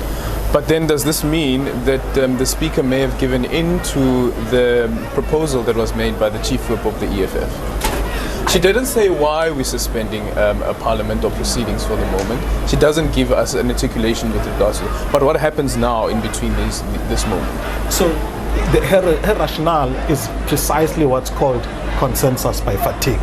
If you saw her body language when she said that, she was tired, she had been worn down, and I think it just came at the right time for the EFF, because remember, they wanted to collapse the session. They want to have some takeaway from the session which claims the headlines tomorrow. And so they were just given it. So they wouldn't have won the get rid of Pravin Gordhan debate, but they've got a little victory. They got the little victory in having disrupted Parliament. Yeah. Because now she budged on what they requested. What happens because remember, the EFF has always augmented its power in Parliament by the theatrics. So what they make up for not being the official opposition by the theatrics, which after every sitting of Parliament, what dominates the news is what they did.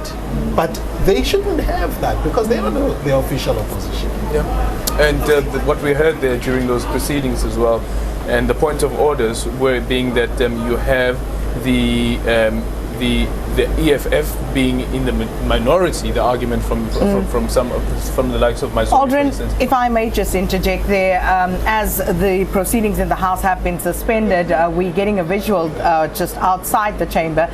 Patricia de Lille was about to address. The leader of Good Party, Patricia de Lille, she was there. So we're just trying to see whether she has anything to say, what her views are of what has happened and what is likely to happen. So we are just going back to Samkelo Maseko there with Patricia de Lille of the Independent Democrats. Samkelo, over to you. That was Patricia de Lille, the leader of the Good Party, saying it's rather unfortunate that the EFF has decided to disrupt proceedings for tonight, saying that she is also not going to express a view on whether the last apartheid president, F.W. de Klerk, should remain in the House or not. To remember that Umntwana wakaphindangena Nkosi Bangosuthu Buthelezi, the former leader of the IFP, did rise on a point of order for the House to vote on this particular matter. The Speaker, Thandi Modise, ruling this matter out. I'm just going to also step out of shot and see who is coming out of the National Assembly there. I can see some movement as if the interim DA leader, that would be John Steenhuisen, as if he's coming out. I'm seeing his staff there. But it's Patricia de Lille also expressing a view that it's rather unfortunate that the minority is imposing their will and view on this particular sitting. Thandi Modise taking a number of points of orders from the EFF, led by its top six. That would be Julius Malema, Floyd Chivambu, and Marshall Dlamini, the Secretary General, on this particular issue of F.W. de Klerk, the last apartheid president, and also going on to with the new EFF spokesperson Vuyani Pambo raising issues of the Minister of Public Enterprises, Pravin Gordhan, saying that he was particularly misled by this particular minister, that would be President Ramaphosa, and that the president must step out of the House and go and address the nation and fire the Minister of Public Enterprises, Pravin Gordhan. Then you had Boy Mamabulo, the ANC Member of Parliament, saying that the EFF 44 Battalion must leave elderly people in the National Assembly and they must step outside and have their brawl. That would be him and the EFF leadership. There's no love lost there between Julius Malema and Boy Mamabulo. They are homeboys from Seshego. You'd remember those threats some years ago with Boy Mamabulo threatening to exhume Malema's mother's body, whom was buried some time back. Then you had Ndlozi, the EFF MP and former spokesperson, saying that this is not our our perfect wording, and some allegations of abuse they're being raised by Boy Mamabulo as well. But the Speaker and the Chairperson of the National Council of Provinces, Dr. Amos Masondo, being unrelenting on their perspective of trying to rein in the EFF and saying that they will no longer be taking their frivolous points of orders continuously, and they are trying to hold the House at ransom. But the elderly citizen, that would be Umntwana Wakapindangeni, Ubaba Mangosuthu Buthelezi, coming out and saying that it can't be that the minority is trying to impose their will on the majority, seemingly commanding a lot of respect within that National Assembly. But rather interesting is how the ANC MPs reacted when it came to the issue of voting to remove the last apartheid president, F.W. de Klerk, from the House. They were rather mum, they were rather quiet and did not act on the issue. And Julius Malema accusing the ANC of protecting F.W. de Klerk and saying that he was responsible for the massacres at Sharpeville, at Boipatong, and saying that he's a murderer who presided over a murderous apartheid regime. But I'm going to bring in Zizi Godwa, Deputy Minister of State Security. How are you doing? I'm good, how are you? Mr. Godwa, I've never seen you so many outside Parliament. No. I've been requested on behalf of the cluster of ministers, on behalf of the government communications, that as we anticipated, because this disruption was declared a week or weeks ago, we knew about it and we knew what has caused or what was the plan about. Firstly, is that the plan was to disrupt, to use the name of Pravin Gordhan, the minister, as a scapegoat of some of the issues, because Minister Pravin Gordhan has been at the forefront of a fight against corruption, malfeasance and state capture. So the attack on him, we know exactly where it comes from. It can only come from those who have something to hide in terms of corruption and malfeasance. And he's here tonight, he's going nowhere. Mr. de Klerk, a former president and a former deputy president of the Republic, is here tonight, he's going nowhere. But of course, this drama you see inside here is something that we knew it was planned, not because people have got nothing to say, but they want to deny millions of South Africans who listen, who hoping that they want to hear the president. Some of them don't have water, some of them they don't have electricity, many of young people are unemployed.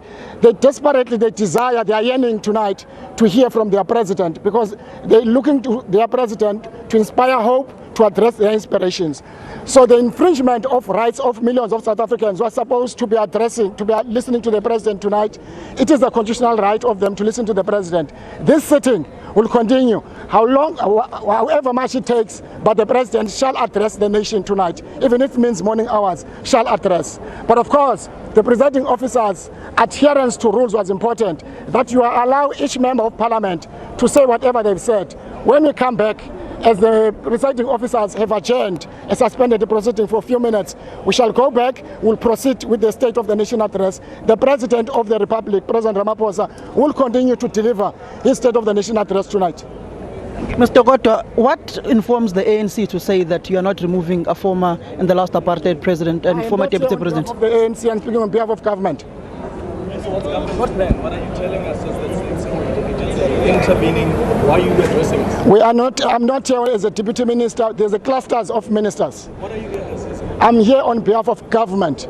What is decided is that in government there are clusters, including the cluster of communication, and that cluster of communication, having had this declared disruption, anticipated that when it happens, Zizi Godwa, who's also a member of those clusters, shall come outside and address the media, as I'm doing now. So Zizi Godwa, you are saying the South African government is not removing de Klerk? Say it again? What sort of guarantee is there that the address may be had tonight? Tonight was planned for the President of the Republic to address the nation, and he shall do that. What happens if the disruptions continue?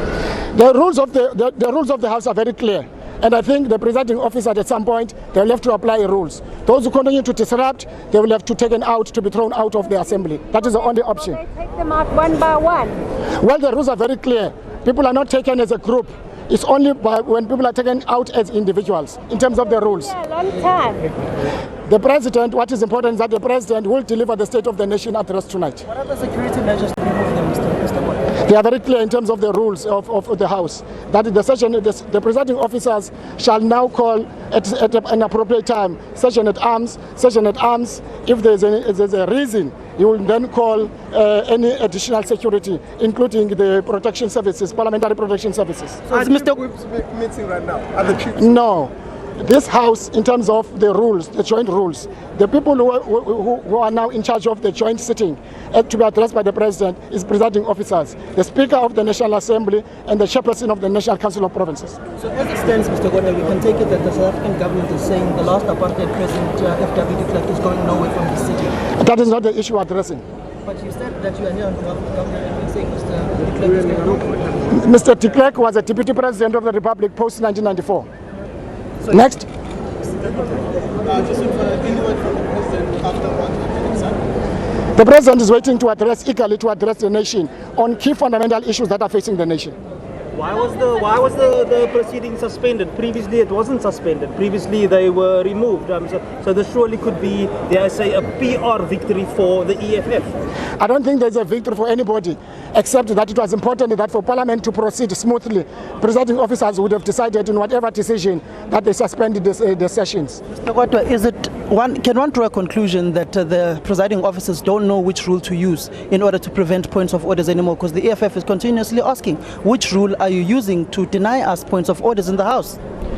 Is that what they are researching right now? I can only speak on behalf of why I came here for, not on behalf of the presiding officers. In appropriate time, the presiding officers, independent, they will come and address you on the questions why, for example, they've decided and allow the session of disruption to take more than an hour. Secondly, to suspend the session as they did. But secondly, which rules they relied on to take certain decisions. How long can the suspension take? It's only presiding officers who will decide. Are the political parties inside having caucuses as well on this matter? No caucuses, because this is not a chamber of political parties. Thank you very much.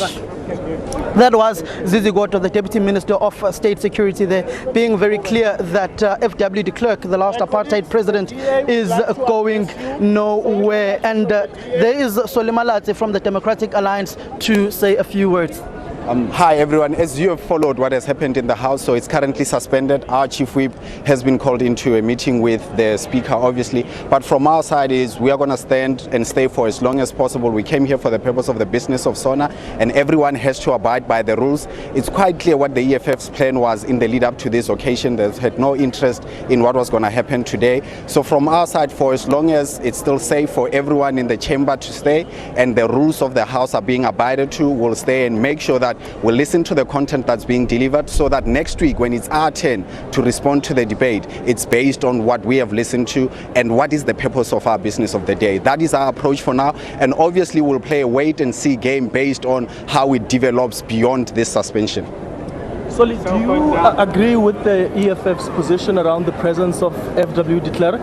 No, as the Speaker accurately pointed out, former presidents of the country or deputy presidents of the country are dignitaries of Parliament, and I don't speak on behalf of Parliament, but everyone in that chamber is a guest who has been invited, and they should enjoy the same right. Is it only your Speaker or all the Speakers are called the We don't have a Speaker, we have a Chief Whip. So the Speaker is with our Chief Whip for now. I didn't see the other Chief Whips, I know about my Chief Whip. Thank you very much, Mr. Malatsi. Can we have the view of the Inkatha Freedom Party on this matter? I just want to say on behalf of the IFP, we are extremely concerned at the prevailing chaos actually in Parliament today. Ultimately, in a country wherein we are dealing with gender-based violence and South Africa being actually the capital of murder and so on, we want a parliament that demonstrates that we are pushing back on the frontiers of violence. And for disruption and potential violence to play itself out on the floor of parliament is equally disturbing. And so we should really play our politics in a manner which seeks to build this country and to be constructive. In a sea of challenges, poverty, unemployment, an economy that's not growing, the president has got a constitutional mandate and a constitutional right to address the nation. And next week, we will have an opportunity to respond to the president. Therefore, we are imploring on the presiding officers to be decisive on this matter so that the business of the House can prevail. It cannot be that year in, year out, we're going to be subjected to the same one-trick pony, to the same kind of theatrics.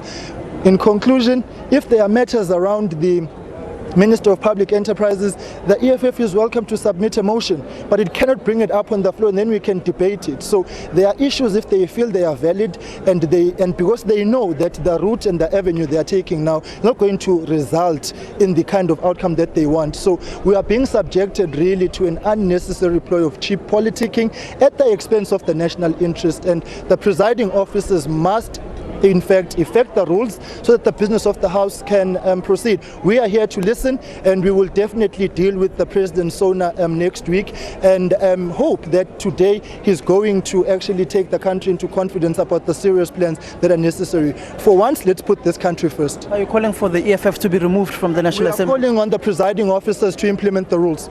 What are those rules? And you're saying they must be decisive. How must they be decisive? Well, I mean, we have had a long-winded thing here of points of order, points of order, a violation of the rules. People know that if a decision has been made by the presiding officers, how do you take it up? If we cannot be rules-based in Parliament, we can't be rules-based in society. So the bottom line is that rules are rules, and sometimes, yes, they're not nice. Sometimes the determinations are not nice. But at the end of the day, what comes first? Is it our cheap politics or the national interest? The people out there who don't have jobs and an economy that's not growing. So as far as the IFP is concerned, what has happened tonight is yet again another disappointment. Well, that was Mkhuleko Hlengwa from the Inkatha Freedom Party calling on the presiding officers, Dr. Amos Masondo, and also for Thandi Modise, the Speaker, to be decisive on this particular matter, on how they move forward on this issue. I'm going to try and bring in the EFF on this particular matter and see where they are at right now and why they have decided to continue with the work that they are doing. The EFF is saying that they are still waiting for the Commander-in-Chief, Julius Malema, the EFF leader, to come and address us here as the media on the various action that they have decided to take here in the National Assembly. Speaker, the proceedings have been temporarily suspended by Speaker Thandi Modise and the National Council of Provinces chairperson inside the National Assembly. So I'm going to link back to you. I'm just going to... Thank you very much. Not going to be on a point of order, Honorable Speaker. Thank you very much. Please. Pravin must go. Jamnandas must go. Please leave. Must go. Pravin must go. Please leave. Pravin must go. Pravin must go. Pravin must go. Pravin must go. Jamnandas must go. Please leave. Jamnandas must go. Order. Order. Thank you very much. Please proceed.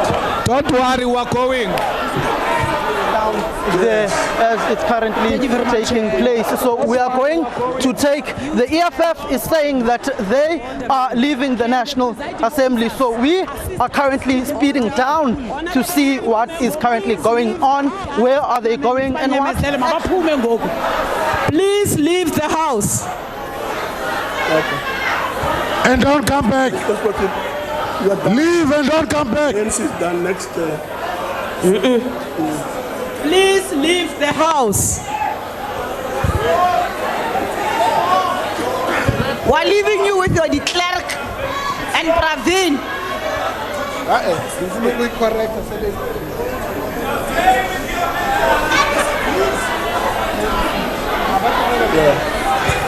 You don't have to tell us to leave the house. We are already Honorable members, leave the house. We are living on our own. Numbers must go. Numbers must go. There is load shedding. Our people are not going to.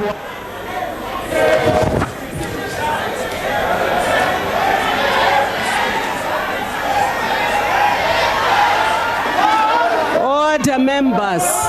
Order. No one is to proceed. Promise. Okay. Sergeant at Arms, help those two members out. Honorable members, Please close the door.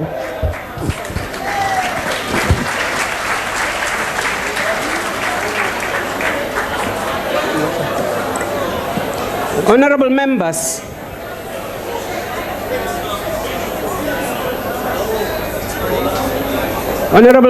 we do know that sometimes you get impatient with us. No, we will not replace one disorderly behavior with another. We had several rulings since 2014 in this House. The courts, these honorable members sitting here, rule in certain ways which force us to practice patience. No, members, no. No. The Honorable Steenhuisen. Madam Speaker, I'd like to address you on a point of privilege, if I may. Yes, sir. Madam Speaker, the Powers, Privileges and Immunities of Parliaments Act is very, very clear at 7 that it is an act of contempt for any member of this House that improperly interferes with or impedes the exercise or performance by Parliament or a House or a committee of its authority and function. I would submit to you, Madam Speaker, that this House has been impeded from performing its function for the last hour and a half. This is not acceptable. It is not acceptable. And therefore, in terms of Section 13 of the same Powers, Privileges and Immunities of Parliament Act, a member is guilty of contempt if the member contravenes Section 7 of that Act. I would submit that the behavior that we've witnessed, including the hurling of water bottles at female members at the back of the House, is conduct constituting contempt, and that the members involved must be referred to the Powers, Privileges and Immunities Committee of this House for proper recourse to be taken to them. We cannot have the people's business disrupted in the manner it's been disrupted today, and I would ask you as the presiding officers to make such referral.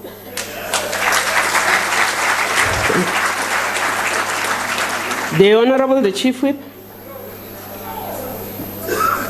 Thank you very much, Honorable Speaker. Honorable Speaker, we have been abused for more than an hour. And it is only fair that this matter be referred to Powers and Privileges.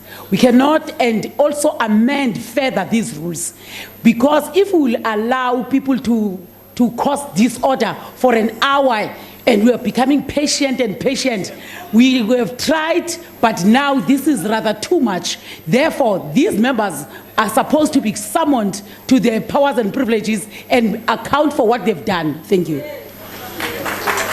The Honorable Swart. Thank you, Speaker. Speaker, may I first raise the issue that we've had our hands up. My leader, Reverend Meshu, has had his hands up continually. I, as a whip, had my hand up continually. And the EFF got support and were allowed to speak continually.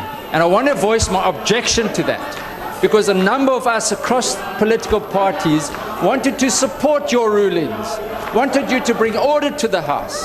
And you said millions of South Africans want to watch this House and wanted to watch the President and the State of the Nation. And it is deplorable and disgusting, this conduct. And I fully support the Chief Whip of the ANC that disciplinary action must be taken. And we need to apologize to the nation for the conduct. And yes, we did whatever we could to resist these attempts. And you said it is disruption. But let us take action in future, Speaker. Let us take firm action and not allow this to continue. And so the believers in this House also need to stand up for what is good and just and righteous in this nation at this time. So thank you, Speaker. Let us have order in this House, and let us listen to the President of this nation, the Commander-in-Chief of this nation. Thank you. Is there any other party that wishes to? Honorable member there at the corner. Thank you, Honorable Speaker. Honorable Speaker, in terms of 14G, you know, it is clear that they have disregarded the authority of the Speaker of this joint sitting. Now, you repeatedly asked them, and you ruled on both these matters. Despite that, they continued. Now, Speaker, I know you've said that there's a problem in terms of judgment. Don't you think then it is time that we re-look at the rules and tighten those rules, taking into consideration that this is a deliberate act of criminality, because they've pronounced through the media that they are going to come here and they're going to disrupt this sitting. So I want to urge you, Honorable Speaker, and I agree with my colleagues that have just spoken, that there needs to be consequences for this action and what has happened here today. Thank you. The Honorable Kwankwa, the Honorable Mulder, the Honorable Singh, in that order. Speaker, Honorable Speaker, thank you very much for this opportunity. I'm trying to find very polite words to express how we feel as the UDM at this point in time. Yes, actually, I think a better expression and is... when he said apartheid was not crime against humanity, we knew that de Klerk was unrepentant apartheid apologist, and who doesn't regret those murder cases that were committed. Term, Speaker, we used to stand here in front of this House and make decisive interventions in moments like these ones. And matters were referred to some or other committees, and nothing happened after that. And when we allow these things to happen, it means we are firmly entrenching and reinforcing this conduct. It means for the next 5 years, we are going to have to put up with this nonsense where for an hour we must sit here as if we have nothing better to do and listen to this squabble between yourselves. We need to provide better leadership. People aren't going to take us seriously as leaders, firstly, and as members of parliament. That's why people don't take us seriously. It's because we don't take ourselves seriously as leaders. Speaker, I appeal to you and your leadership to enforce what is really happening in our country. To come here and wear gowns and ties and parade on a red carpet, creating a wrong impression that the country is going well, is misleading and disingenuous, and the EFF is not going to be part of such nonsense. We have said to the President, fire Pravin and fire Pravin now. We have made our point. We can't sit under the same roof with Pravin. We can't sit under the same roof with de Klerk. Cyril Ramaphosa should know that this is going to be our relationship going forward. Anyone who doesn't want to hold ministers accountable, who doesn't want to be held accountable, will never receive respect of the EFF. This parliament is an activist parliament. It's a parliament where all types of issues, including uncomfortable issues, must be raised irrespective of what is the occasion. If you want a proper occasion, a normal occasion, normalize South Africa. Our sisters are going to lose jobs in SAA. Our fathers, our brothers, our mothers are going to lose jobs in ESCOM. Our brothers are going to lose jobs in Denel, in Transnet, because of one man who doesn't have capacity to run state-owned enterprises. And because he is the one who raised money for the president in London during his campaign when he wanted to be the ANC president, he has become untouchable. The president is scared of Pravin. That's why all of us, we reach consensus that Pravin and Jabu Mabuza misled the president. Yet one person is gone. The other one is remaining because he's untouchable. The EFF touches the untouchables. We go where no one wants to go. And that's what we did today. And we are very proud of these soldiers of economic freedom fighters who were never scared, who raised issues sharply. We also want to thank the presiding officers for their tolerance and for their understanding that this is an activist parliament. Robust issues must be raised irrespective of irritation. You ought to listen to each and every member, irrespective of which political party they come from. The attitude of Cyril will determine whether we'll come to a debate, whether we'll sit in his reply of this State of the Nation address. Pravin must go, otherwise Cyril will be treated the same way Jacob Zuma was treated. We are about accountability. If it was Mbalula, if it was Malusi Gigaba, if it was any African presiding over public enterprise with such a bad performance, that African would have been fired. the white monopoly capital would have come in, the media would have come in and said, this person does not have capacity because he's an African. But because he's Jamnandas, it's untouchable, they enjoy privileges of being closer to the president and representing the interest of white monopoly capital. The fight against white monopoly capital starts now, and it will be rolling throughout the year. Cyril must decide if he wants a peaceful parliament or he wants his friend Pravin. He must choose between peace in parliament and Pravin. Thank you very much. Are you worried that you're somewhat holding South Africans at ransom? Some people on Twitter. But we allow them every time and again in front of the entire country to sit down when the national anthem is being sung, even though they choose a portion of it. Why have we allowed for this?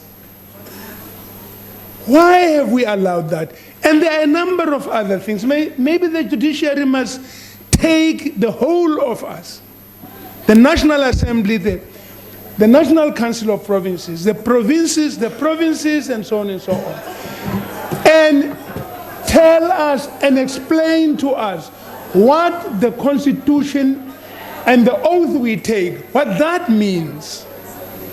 What that means. Because if we don't understand that, we make jokes about the Constitution, about the anthem, about all of these things. And when these children take that thing to its logical conclusion, disaster results. But we must go on with the business of tonight. Please, let's create a situation, an opportunity where we can sit with all, and our children in the schools and everywhere must be taught about the Constitution and the anthem, and so on. We have failed ourselves. Thank you, Honorable. The Honorable Dilil, good. Madam Speaker, I'm afraid to say that we are setting a very bad precedent tonight by allowing people to ignore your rulings. We all know the rule of Parliament is that when the Speaker made a ruling, that's the end. But you've made several rulings and allowed them to continue to undermine you. And that is a very bad precedent. Can we proceed with the business of the House, please? I thank you. Thank you. The Honorable Nyanza. Thank you, Madam Speaker. You are so patient. We can't be held at ransom by one organization. We are here, we are also voted to be here. We must be respected. I concur with my colleagues that something must be done and the business of the day must go on. The ATM.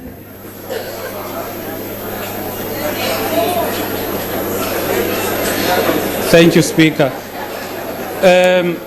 I think the crisis, Speaker, should also be attributed to your office, because as a leader of this House, you are the one that is supposed to show leadership. And leadership, it is to try and understand and try to bring together the two different sides, whereby there's the EFF as well as the other members of this honorable House. Now, what we are proposing is the ATM, because it's easy now for the other parties to speak because the members of the EFF are not here.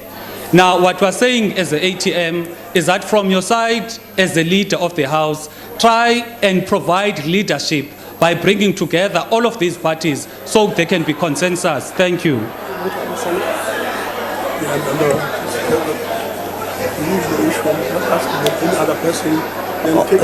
Thank you, honorable members. Order. Honorable members, is there any other member? The Honorable Buthelezi? No. Honorable Speaker, honorable members, honorable ministers, deputy ministers, Your Excellencies, our former presidents, members of the judiciary, people of South Africa. That those elected as public representatives in this House, are accorded the necessary space to be able to outline to the nation the priorities that are necessary to construct a better South Africa. What the sins we have seen today work to undermine that very democratic dispensation. We must thank all of the political parties that are inside, especially the ones that have decided to be on the right side of history, to have ensured that they do everything else in their power for this State of the Nation's address to be delivered under conducive environment. So we as the ANC are hopeful that the State of the Nation's address that the President is going to be delivering or is busy delivering to the nation now captures the full imagination of the people of South Africa. It outlines the things that ought to be done to make sure that we fight poverty, we deal with load shedding, we address all of the challenges that our people face. What is now important is that this National Assembly, through the Speaker of the National Assembly and the National Council of Provinces, ought to do a lot to tighten the rules necessary to manage the work of the House and make sure that people do not come with nefarious intentions to undermine the work of Parliament. All of you are here, you have witnessed what has happened. The people of South Africa want to hear the message of hope that President Ramaphosa is expected to deliver. And like my colleague had said earlier when he spoke to the media, Comrade Zizi Kodwa, that this State of the Nation's address is going to be delivered, even if it means being delivered at midnight. Any questions? If there are questions from members of the media, and of course we must thank them as well, the fact that they have stayed here and continue to tell our positive story means that they too are quite committed to us building a better country. Thank you. Thank you. Okay, thank you very much. You must stay around. The Secretary General. With the recommendation that we have a relook at the joint rules, because they make it very difficult to summarily take the members out. We also agree with the suggestion that both houses look at touching the pockets of members. So we will take the recommendations to the rules, but we will also take the grave issue, the disruption to the Powers and Privileges Committee. If we agree, honorable members, can we continue and ask the President to please proceed?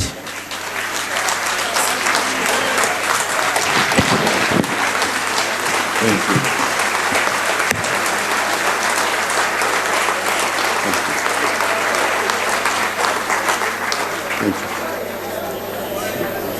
you. Speaker of the National Assembly, Ms. Thandi Modise, the Chairperson of the Council, National Council of Provinces, Mr. Amos Masondo, Deputy President David Mabuza, the Chief Justice Mogoeng, and esteemed members of the judiciary, former President Thabo Mbeki and Sis Zanele Mbeki, former President Kgalema Motlanthe and Sis Gugu Motlanthe, former Deputy President F.W. de Klerk and Mrs. de Klerk, former Speaker of the National Assembly, Ms. Baleka Mbete and Mr. Khomu, President of the Pan-African Parliament, His Excellency Mr. Roger Nkodo Deng,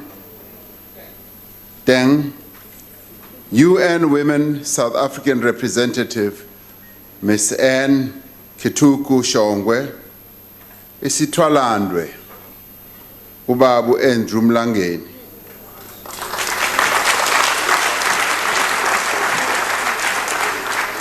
Ministers and deputy ministers, premiers and speakers of provincial legislatures, president of SALGA and executive mayors, governor of the South African Reserve Bank, Mr. Leseja Kganyago, heads of Chapter 9 institutions, leaders of faith-based organizations, leaders of academic and research institutions, members of the diplomatic corps, invited guests, honorable members of the National Assembly and honorable members of the National Council of Provinces, and fellow South Africans.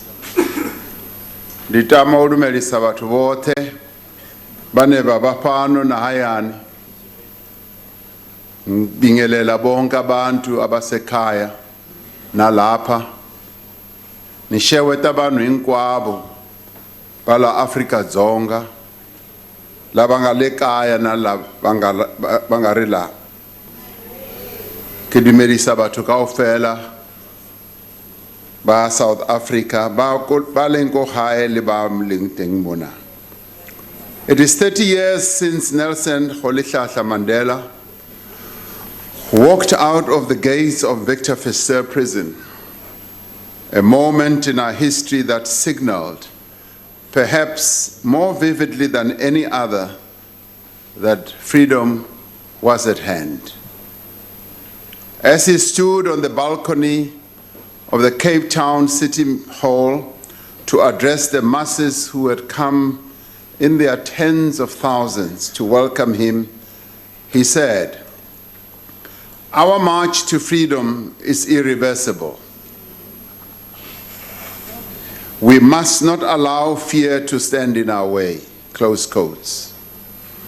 Now, 30 years later, as we continue our onward march to improve the lives of our people, as we confront great challenges, as we endure troubled times, we too cannot allow fear to stand in our way. We must forge ahead, permitting neither adversity nor doubt to divert us. As we gather to reflect on the state of our nation, we are joined by the family of Basil February, a courageous young freedom fighter who lost his life in Zimbabwe in the Wankie campaign in 1967. For half a century, his resting place, like those of several of his comrades, has until now remained unknown. His contribution, his sacrifice has never been forgotten. This evening we gather here humbled by the memories of those men and women who gave their lives for our freedom, deeply aware of the great responsibility we carry to realize their dreams. There are times when we have fallen short. There are times when we have made mistakes, but we remain unwavering in our determination to build a society that is free and equal and at peace. Our history tells us that when we are united in peace and when we are united in prayer and in faith, we can conquer all obstacles and turn our country into a place in which all feel free, safe, and comfortable. It is that spirit that we now approach this present moment. Our country is facing a stark reality. Our economy has not grown at any meaningful rate for over a decade. Even as jobs are created, the rate of unemployment continues to deepen. The recovery of our economy has stalled as persistent energy shortages have disrupted businesses and also people's lives. Several state-owned enterprises are in distress and our public finances are under severe pressure. It is you, the people of South Africa, who carry this burden, confronted by rising living costs, unemployment, unable to escape poverty, hopelessness, and unable to realize our potential as a people. Yet at the same time, there is another reality, another part to our own reality. It is the reality of a youthful population that has more access to education than ever before, and which is achieving steadily improving outcomes. It is the reality of 2.4 million children who are now in early childhood development and preschool. It is about the reality of the 81% of learners who passed matric last year, with an increasing proportion coming from rural and township schools. And for this great achievement, we ought to applaud the class of 2019. Our reality is also that of the 720,000 students who received state funding for TVET colleges and universities last year. This funding has increased from 11.2 billion in 2016 to 35 billion rand in 2020.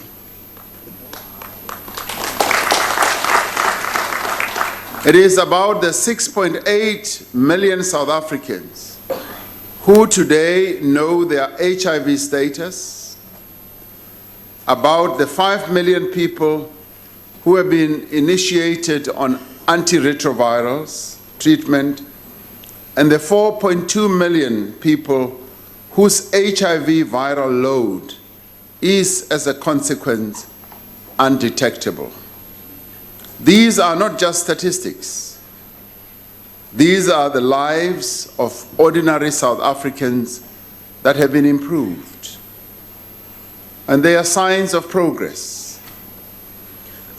Our reality is also about that of unbounded potential that we have, of a soil that is rich in minerals and in a diversity of plant and animal life that has few equals in the world, of a deep capital base, extensive infrastructure, sound laws and robust institutions, of a rich, diverse, young and talented people.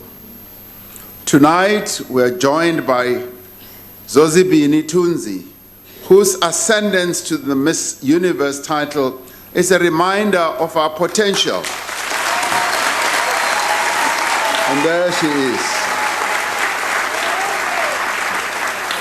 There is Zozibini. A young woman from the deep rural areas of our country who has risen to achieve greatness against all odds. We also welcome Springbok captain Siya Kolisi,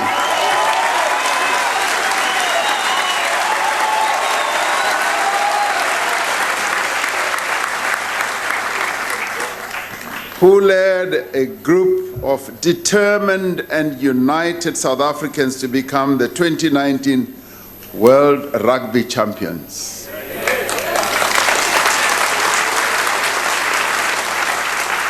And this I saw for myself because I was there. We are also joined this evening by another remarkable young person, Miss Sinoyolo Kumba, a grade 11 learner from Lenasia South, who decided to write me a letter and say, President, I want to participate in the writing of your State of the Nation address. There she is.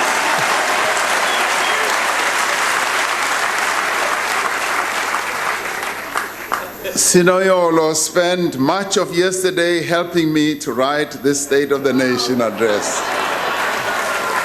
So, if you like all the brilliant ideas, you can ascribe to her tonight. Her intellect, her social awareness, her passion, and her diligence gave me great confidence in the future of this country.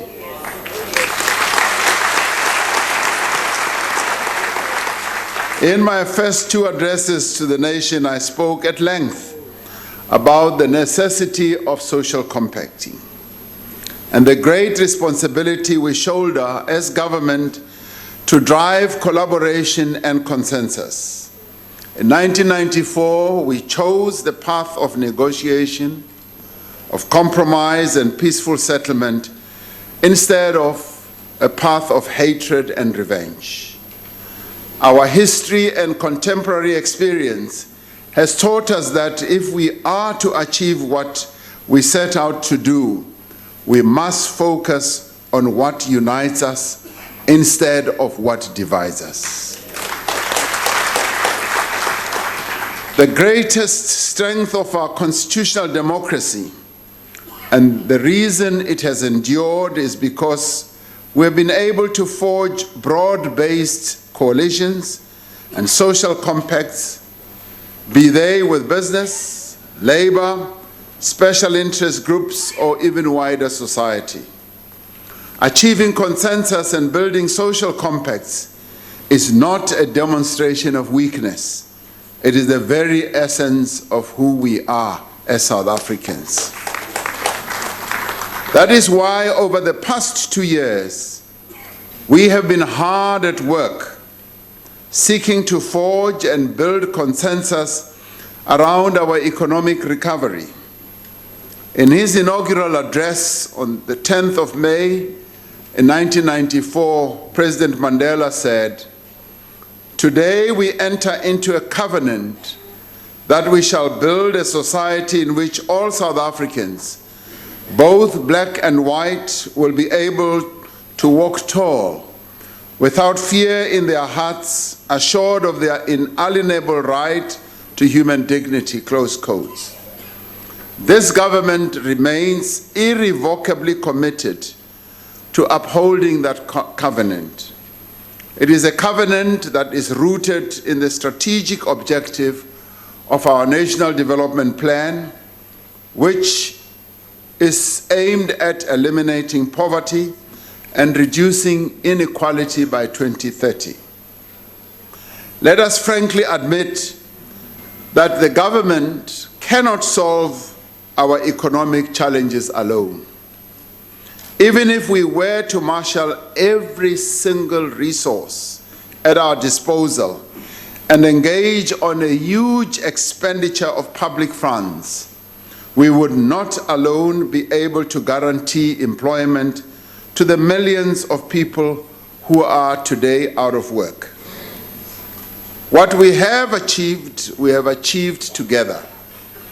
Over the course of the last 2 years since I first stood here to deliver a State of the Nation, we have worked to forge compacts among South Africans to answer the many challenges before us. Through the Job Summit, we brought labor, business, government, and communities together to find solutions to the unemployment crisis. And we continue to meet at the beginning of every month, when the Deputy President and myself meet together with our social partners at NEDLEC to find ways of removing blockages and drive interventions that will save jobs and create new jobs. We have come together as government and civil society, as communities and faith-based groupings, to confront another huge challenge that faces our country, which is the violence that is perpetrated by men against South African women. We have brought business, labor, and government together to craft master plans for those industries that have the greatest potential for growth. We have come together as different spheres of government, as different state entities, as business associations, community groups, under a new district development model that is fundamentally changing our approach to local development. We have been building social compacts because it is through partnership and cooperation that we can have progress. Together over these last 2 years, we have worked to stabilize our economy and build a foundation for future growth. We have been deliberate in rebuilding institutions and removing impediments to investments. We have acted decisively against state capture and fought back against corruption. We have steadily improved the reach of education, improved the quality of health care, and tended the basic needs of the poor. Yet, we have to say that has not been enough. It has not been enough to free our economy from the grim inheritance of our past, nor from the mistakes that we ourselves have made. It has not been enough to spare us from the debilitating effects of load shedding, nor from an unstable and subdued global economy. And so we find ourselves today at a decisive moment. We have a choice. We can succumb to the many and difficult protracted problems that confront us, or we can confront them with resolve and determination and with action. Because we choose to confront our challenges, our immediate, vital, overarching task is to place our economy on a path of inclusive growth. Without growth, there will be no jobs, and without jobs, there will be no meaningful improvement in the lives of our people.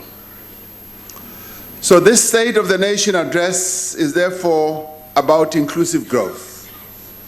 It is about the critical actions that we need to take this year to build a capable state and place our economy on the path of recovery. This year, we fix the fundamentals. We pursue critical areas of growth, and we ensure excellence in planning and execution in government. For over a decade, South Africans have had to contend with the effects of constrained energy supply. I've spoken extensively about the critical role that Eskom plays in our economy and our country, and in the livelihoods of every South African.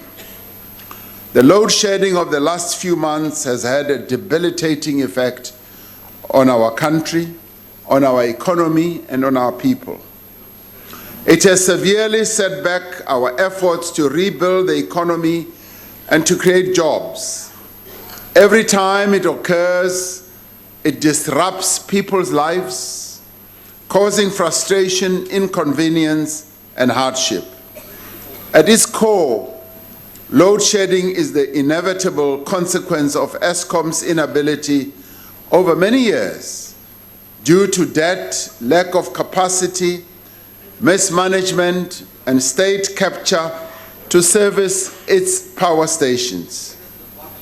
The reality that we will need to accept is that in order for Eskom to undertake the fundamental maintenance necessary to improve the reliability of supply, load shedding, unfortunately, will remain a possibility for the immediate future.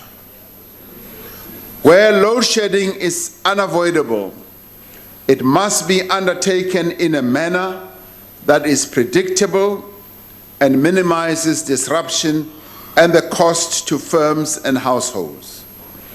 Over the next few months, as Eskom works to restore its operational capabilities, we will be implementing measures that will fundamentally change the trajectory of energy generation in our country. We are taking the following measures to rapidly and significantly increase generation capacity outside of Eskom.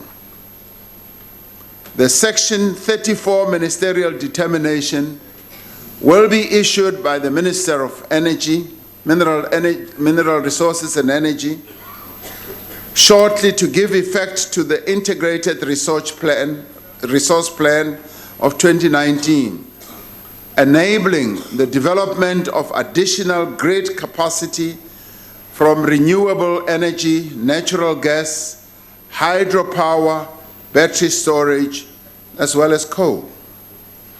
We will initiate the procurement of emergency power from projects that can deliver electricity into the grid within 3 to 12 months from approval. The National Energy Regulator will continue to register small-scale distributed generation for own use of under 1 megawatt, for which no license is required. The National Energy Regulator will ensure that all applications by commercial and industrial users to produce electricity for own use above 1 megawatt are processed within the prescribed 120 days. It should be noted that there is now no limit to install capacity above 1 megawatt. We will also open bid window 5 of the Renewable Energy IPP and work with producers to accelerate the completion of window 4 projects. We will negotiate supplementary power purchase agreements to acquire additional capacity from existing wind and solar plants. We will also put in place measures to enable municipalities in good standing to procure their own power from independent power producers.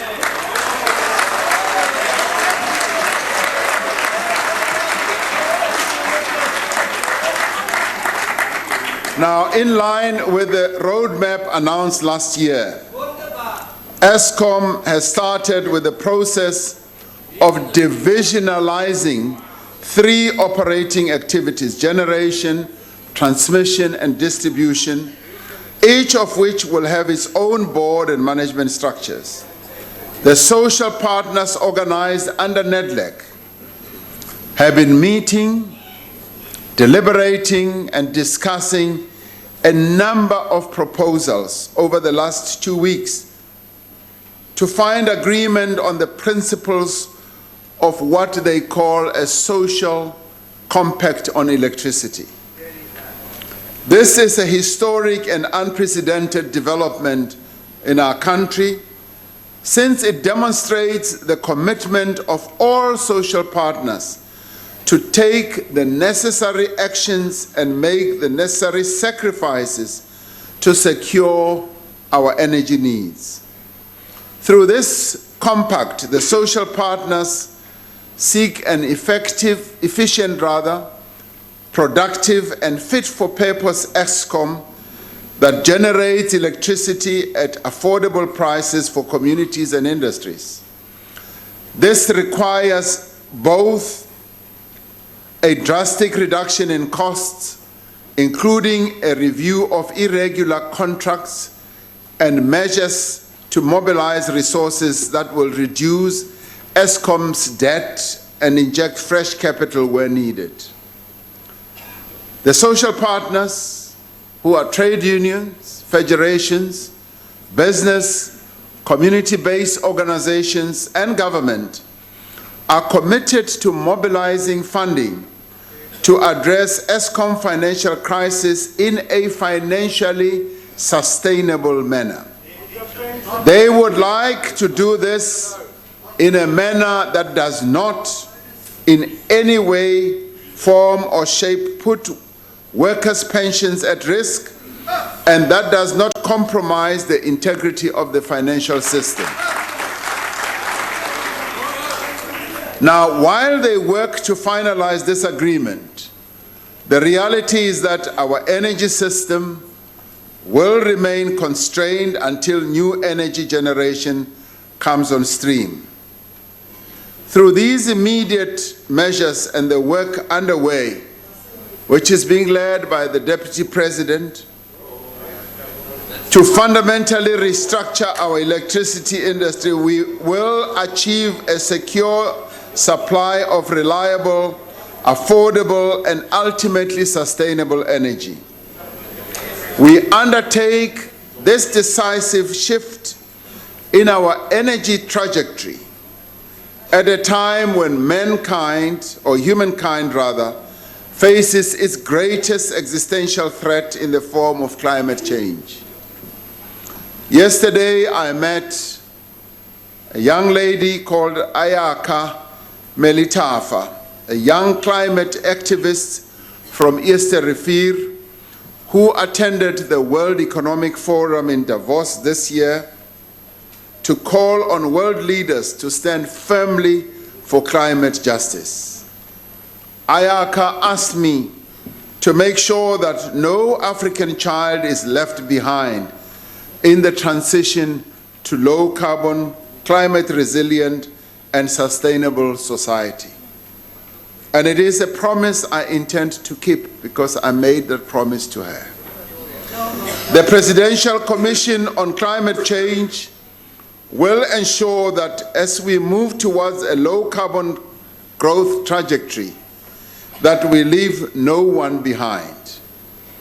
We will finalize the Climate Change Bill, which provides for a regulatory framework for the effective management of the inevitable climate change impacts by enhancing adaptive capacity, strengthening resilience, and reducing vulnerability to climate change, and as well as identifying new industrial opportunities in the green economy.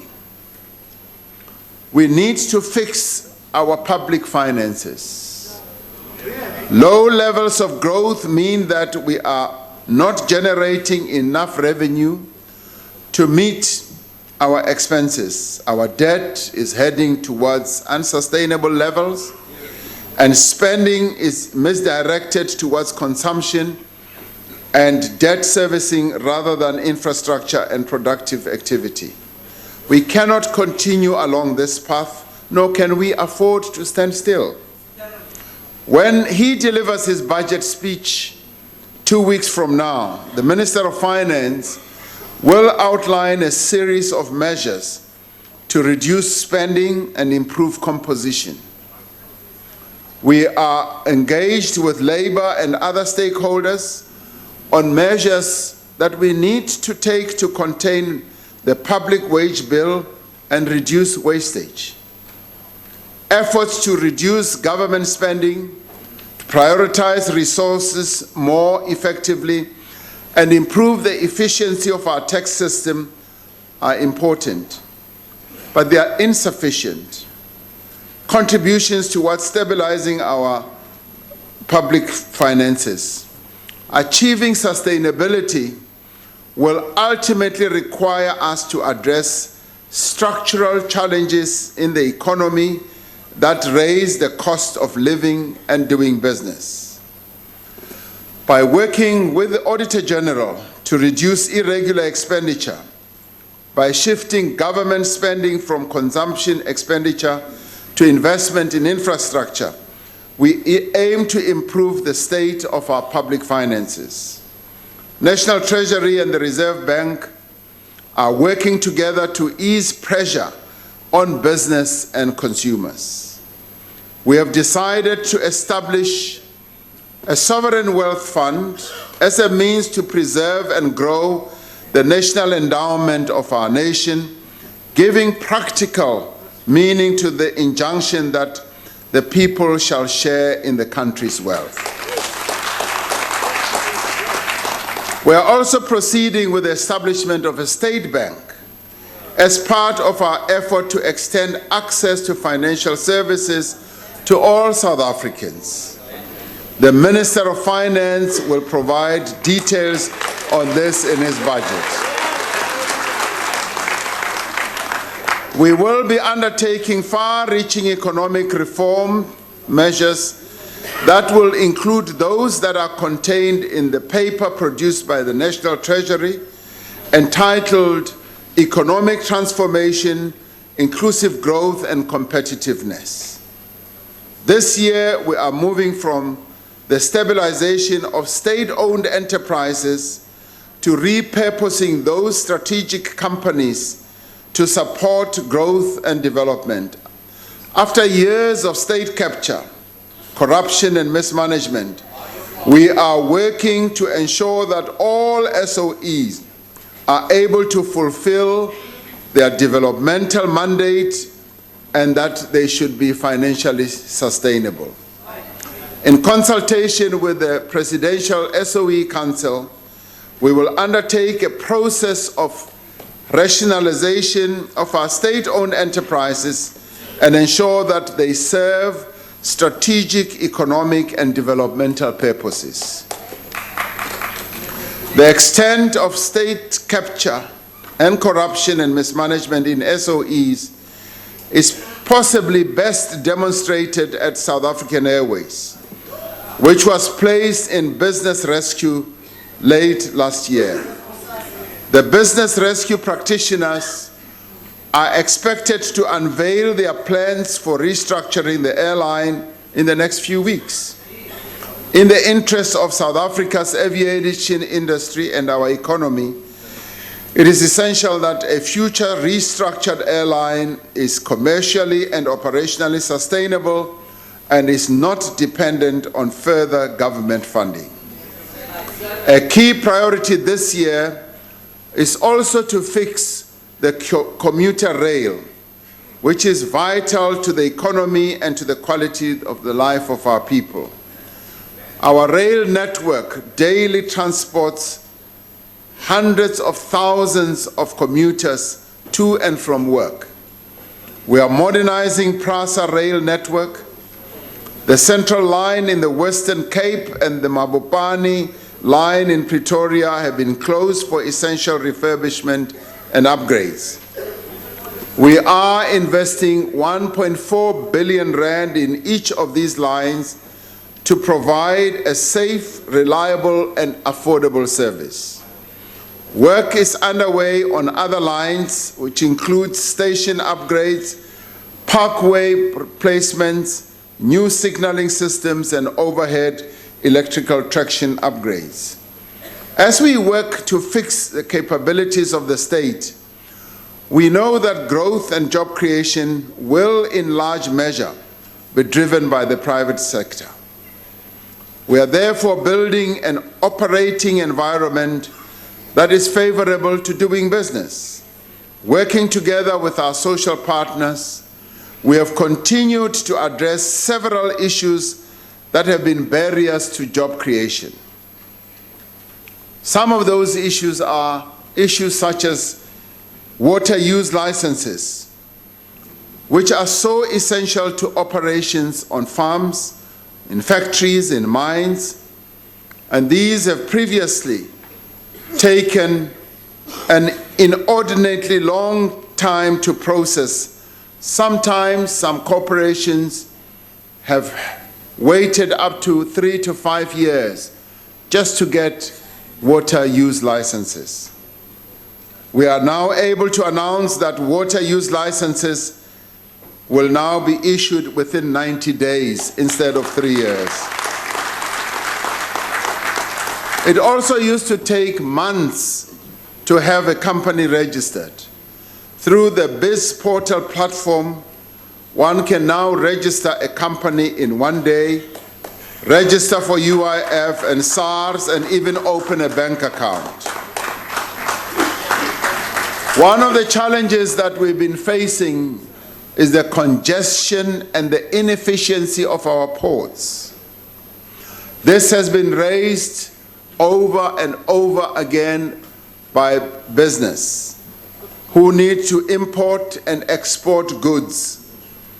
Now, during the course of this year, we will undertake a fundamental overhaul of Durban Port, the third largest container terminal in the Southern Hemisphere, to reduce delays as well as costs.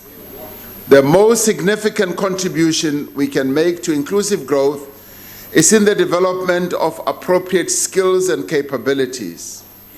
The investments we make now in early childhood development and early school learning will yield great economic benefits in the next 2 decades and beyond.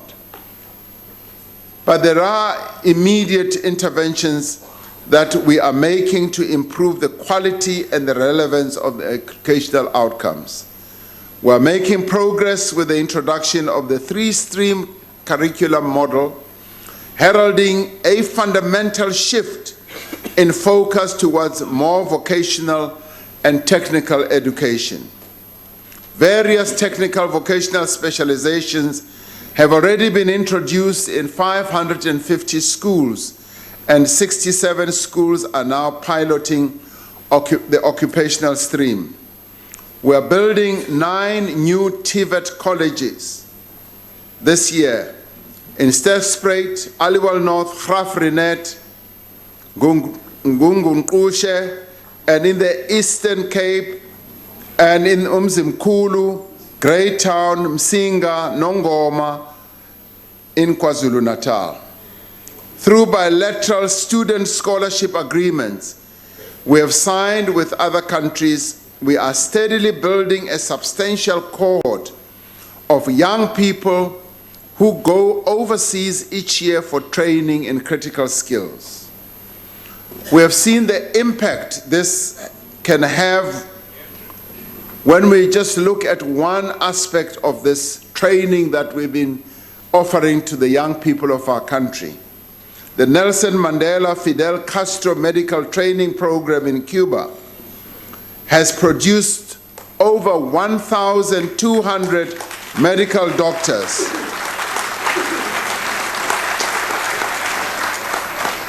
And these are young people who come from poor families, the townships and the rural areas, who would ordinarily never have had an opportunity to go into Wits, Cape Town, Pretoria, and all that. They are now being trained and coming back as doctors. A further 640 students are expected to graduate in December this year. Now, this program alone is a living monument and testament to these two great revolutionaries, Fidel Castro and Nelson Mandela, and we thank them.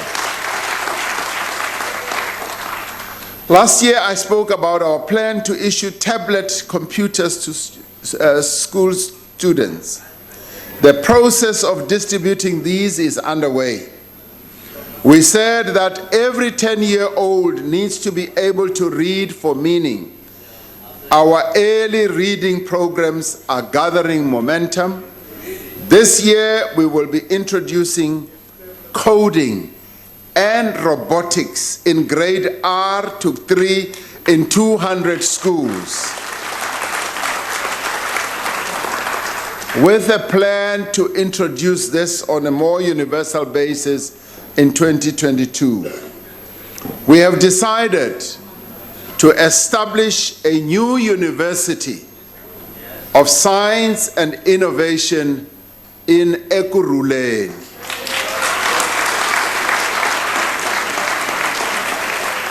Now, Ekurhuleni is the only metro in our country that does not have a university. They will have their own university now.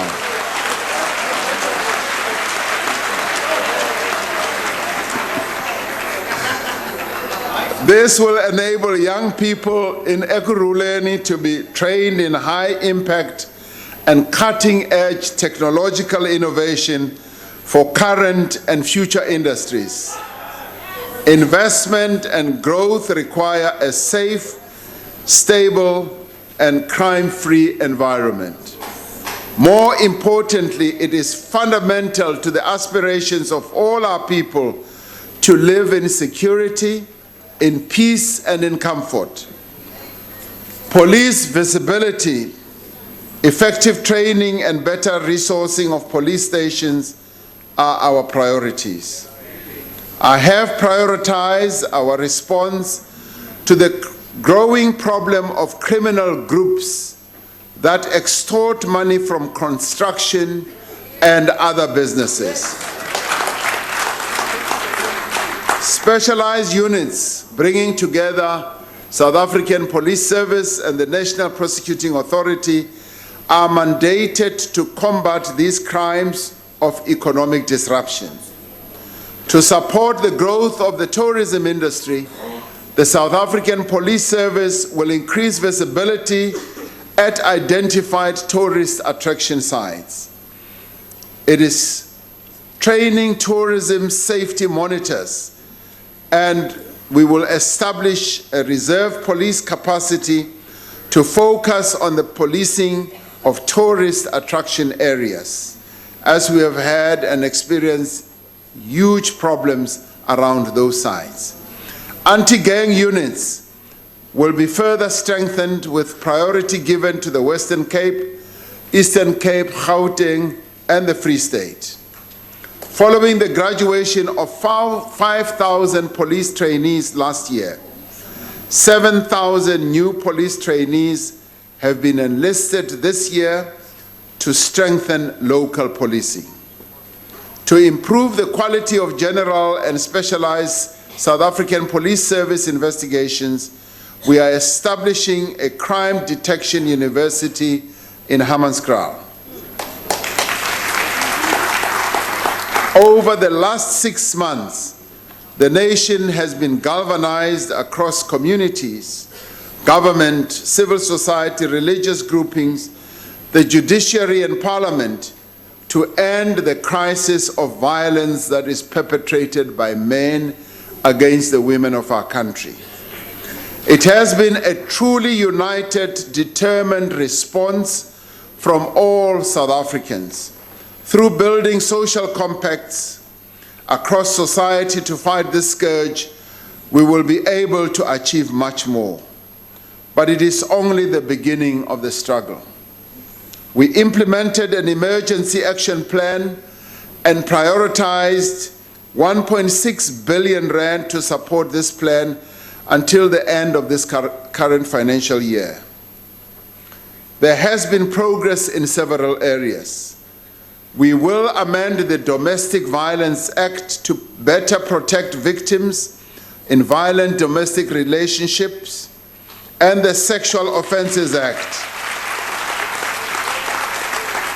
to broaden the categories of sex offenders whose names must be included in the National Register for Sex Offenders. And we will pass a law to tighten bail and sentences condition in cases that involve gender-based violence. Honorable members, we will not let up our fight against corruption and state capture. We will need to work together to root out corruption and strengthen the rule of law. We should not solicit or bribe or pay bribes or engage in corrupt acts. We should upgrade our culture of reporting crime when we see it being committed. Now, this battle can only succeed if it is taken on by the whole of society, if we build a formidable social compact of all formations. We therefore welcome the work of the Joint Government and Civil Society Working Group charged with developing a national anti-corruption strategy and implementation plan, which is close to completion of its work. We plan to launch this strategy mid-year. Now, the Zondo Commission into State Capture continues with its critical work with the full support of the government and other institutions. I have received a detailed and voluminous report on the Commission of Inquiry into the Public Investment Corporation. I will make it available to the public together with a plan on taking the findings and recommendations forward in a few days. Now, as we fix the fundamentals, as we deepen the reforms we have made, we pursue a number of areas of inclusive growth. In the previous SONA, I said that it is a critical area of investment that supports structural transformation and job creation. The Infrastructure Fund implementation team has finalized the list of shovel-ready projects and has begun work to expand private investment into public infrastructure sectors with revenue streams. These include areas like student accommodation, social housing, independent water production, rail freight, branch lines, embedded electricity generation, municipal bulk infrastructure, and broadband rollout.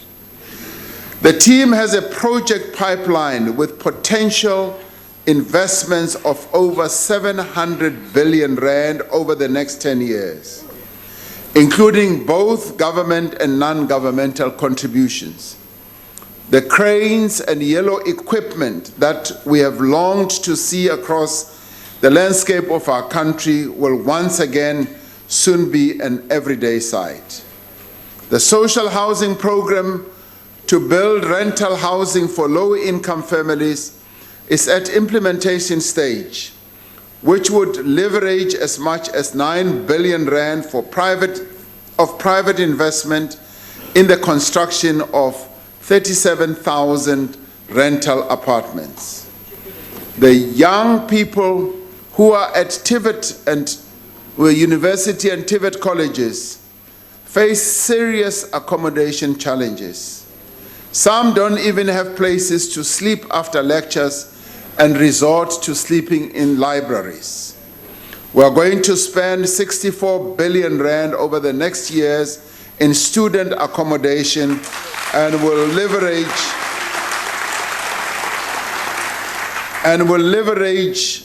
at least another 64 billion in private investment. Now, these building projects are ready to start. We have been speaking about another important project for years, the Umzimvubu Dam in the Eastern Cape. We've been talking about it for more than a decade with little to show on the ground. We are determined to overcome the financial and other challenges that have held the progress back and denied the people of the Eastern Cape such a vital resource. Road construction on the site has commenced, and I will soon be visiting the site myself to ensure that we take this work forward. We are launching a tourism equity fund this year to stimulate transformation in tourism. Last year, I asked the nation to join me in dreaming, in imagining a new smart city, in imagining how we can build a truly post-apartheid city that would rise to change the social and economic apartheid spatial architecture. Now, I have news for you. A new smart city is taking shape in Gauteng, in Lanseria, which will have 350,000 to 500,000 people who will call that place home in the next decade. Now, this process is being led by the Investment and Infrastructure Office in the Presidency alongside the provincial governments of Gauteng and Northwest, working together with the cities of Johannesburg, Tshwane, and Madibeng. This is a real city that is rising from the ground and going up. Now, working with development finance institutions, we have put together an innovative process that will fund the bulk sewage, electricity, water, digital infrastructure, and roads that will be the foundation of this new city. It will not only be smart and 5G ready, but will be a leading benchmark for green infrastructure continentally and internationally as well. We will be piloting an alternative township and rural roads paving program, during which we will start off with experimenting road stretches of 50 kilometers each that will be constructed in various parts of the country. And this is a very special program for me. This initiative will ensure cost-effective solutions for the state in terms of road building. It will also deliver meaningful skills to the young people in our country and has a higher potential for labor-intensive job creation than conventional road construction methods. We are confronted by the crisis of youth unemployment. Of the 1.2 million young people who enter the labor and market each year, approximately 2/3 remain outside of employment, training, and education. More than half of all young people are unemployed. This is a crisis. We need to make this country work for young people so that they can work for our country. The solution to this crisis must be two-pronged. We must all create opportunities for youth employment and self-employment. On youth employment, as from today, we begin the implementation of the Presidential Youth Employment Intervention. There are 6 priority actions that we will be taking over the next 5 years to reduce youth unemployment. Firstly, we are creating pathways for young people into the economy. We are building cutting-edge solutions to reach young people wherever they are, through online platforms, on the phone, and in person. This will allow them to receive active support, information, and work readiness training to increase their employability and match themselves to opportunities. Starting this month, we are launching 5 prototype sites in 5 provinces that will grow to a national network reaching 3 million young people through multiple channels. This will allow them to receive active support, information, and work readiness training to increase their employability. Second, we are fundamentally changing how we prepare young people for the future of work, providing shorter, more flexible courses in specific skills that employers in fast-growing sectors need. In the past, what we've often said to young people, go for training for 2 years, 3 years, and we're saying we now need to structure training opportunities for young people that are focused, that are short, so that young people can enter work quickly and be effective. Third, we are developing new and innovative ways to support youth entrepreneurship and self-employment. Fourth, we are scaling up the Youth Employment Service and working with TVET colleges and the private sector to ensure that more learners receive practical experience in the workplace to complete their training. Fifthly, we are establishing the first cohort of a presidential youth service program that will unlock the agency of young people and provide opportunities for them to earn an income while contributing to nation building. Fifthly, we will lead a youth employment initiative that will be funded by setting aside a portion of our budget to deal with the high levels of youth unemployment. And I've said to my colleagues that youth unemployment is the biggest problem that we face, and I therefore want us, through a top slicing from the budget, which will require that we all tighten our belts and redirect resources to address the national crisis of youth unemployment. Now, the Minister of Finance will prioritize this initiative and give specific details when he delivers the medium-term budget policy statement later this year.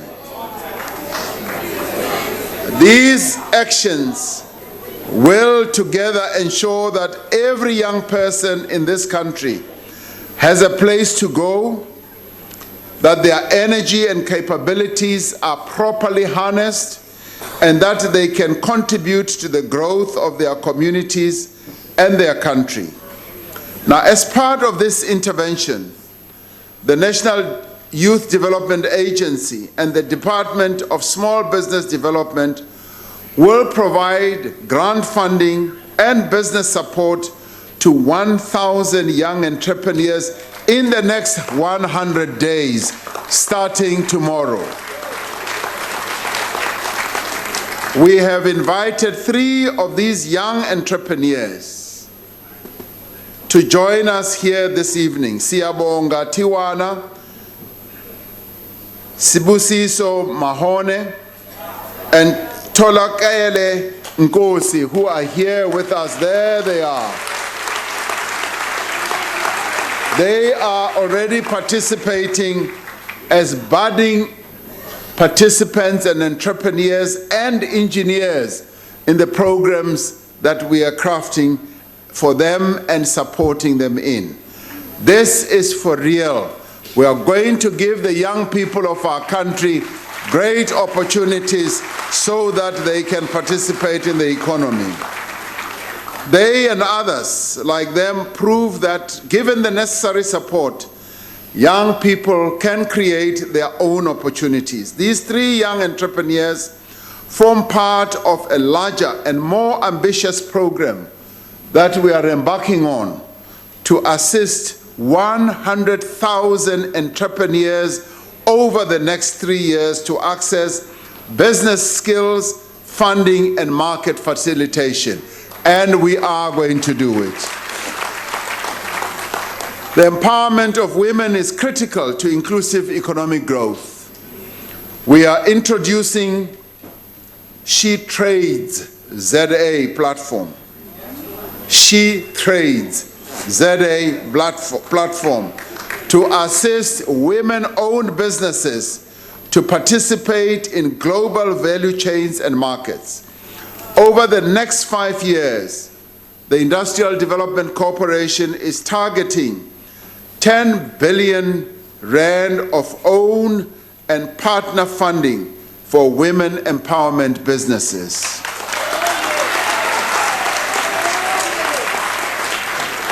To create a larger market for small businesses, we plan to designate 1,000 locally produced products that must be procured from SMMEs. The procurement bill will soon be presented to Parliament as part of our efforts to empower black and emerging businesses and advance radical economic transformation. This year, we intensify our investment drive with the establishment of an integrated investment promotion and facilitation capability coordinated from the Presidency. We will hold our 3rd South Africa Investment Conference in November to review the implementation of previous commitments and to generate new investment in our economy. At the 2nd South Africa Investment Conference last year, over 70 companies made investment commitments of 364 billion rand in industries as diverse as manufacturing, agro-processing, infrastructure, mining, services, tourism, and hospitality. In the first 2 years of our ambitious investment drive, we have succeeded in raising commitments totaling 664 billion rand, which is more than half of our 5-year target of 1.2 trillion rand. More importantly, these investments are having real impact. Already projects with an investment value of 9 billion have been completed, and 27 projects worth just over 250 billion are in implementation phase, with more coming on stream this year. I have visited newly built factories that make smartphones and plants that produce cars, and I've walked through the dust on construction sites at several supplier parks, both in KZN and in Gauteng. We have been to the opening facilities producing goods ranging from power cables to sanitary products and to tires and to food. We have made important progress in finalizing and implementing the master plans that I spoke about in 2018 in vital parts of our economy.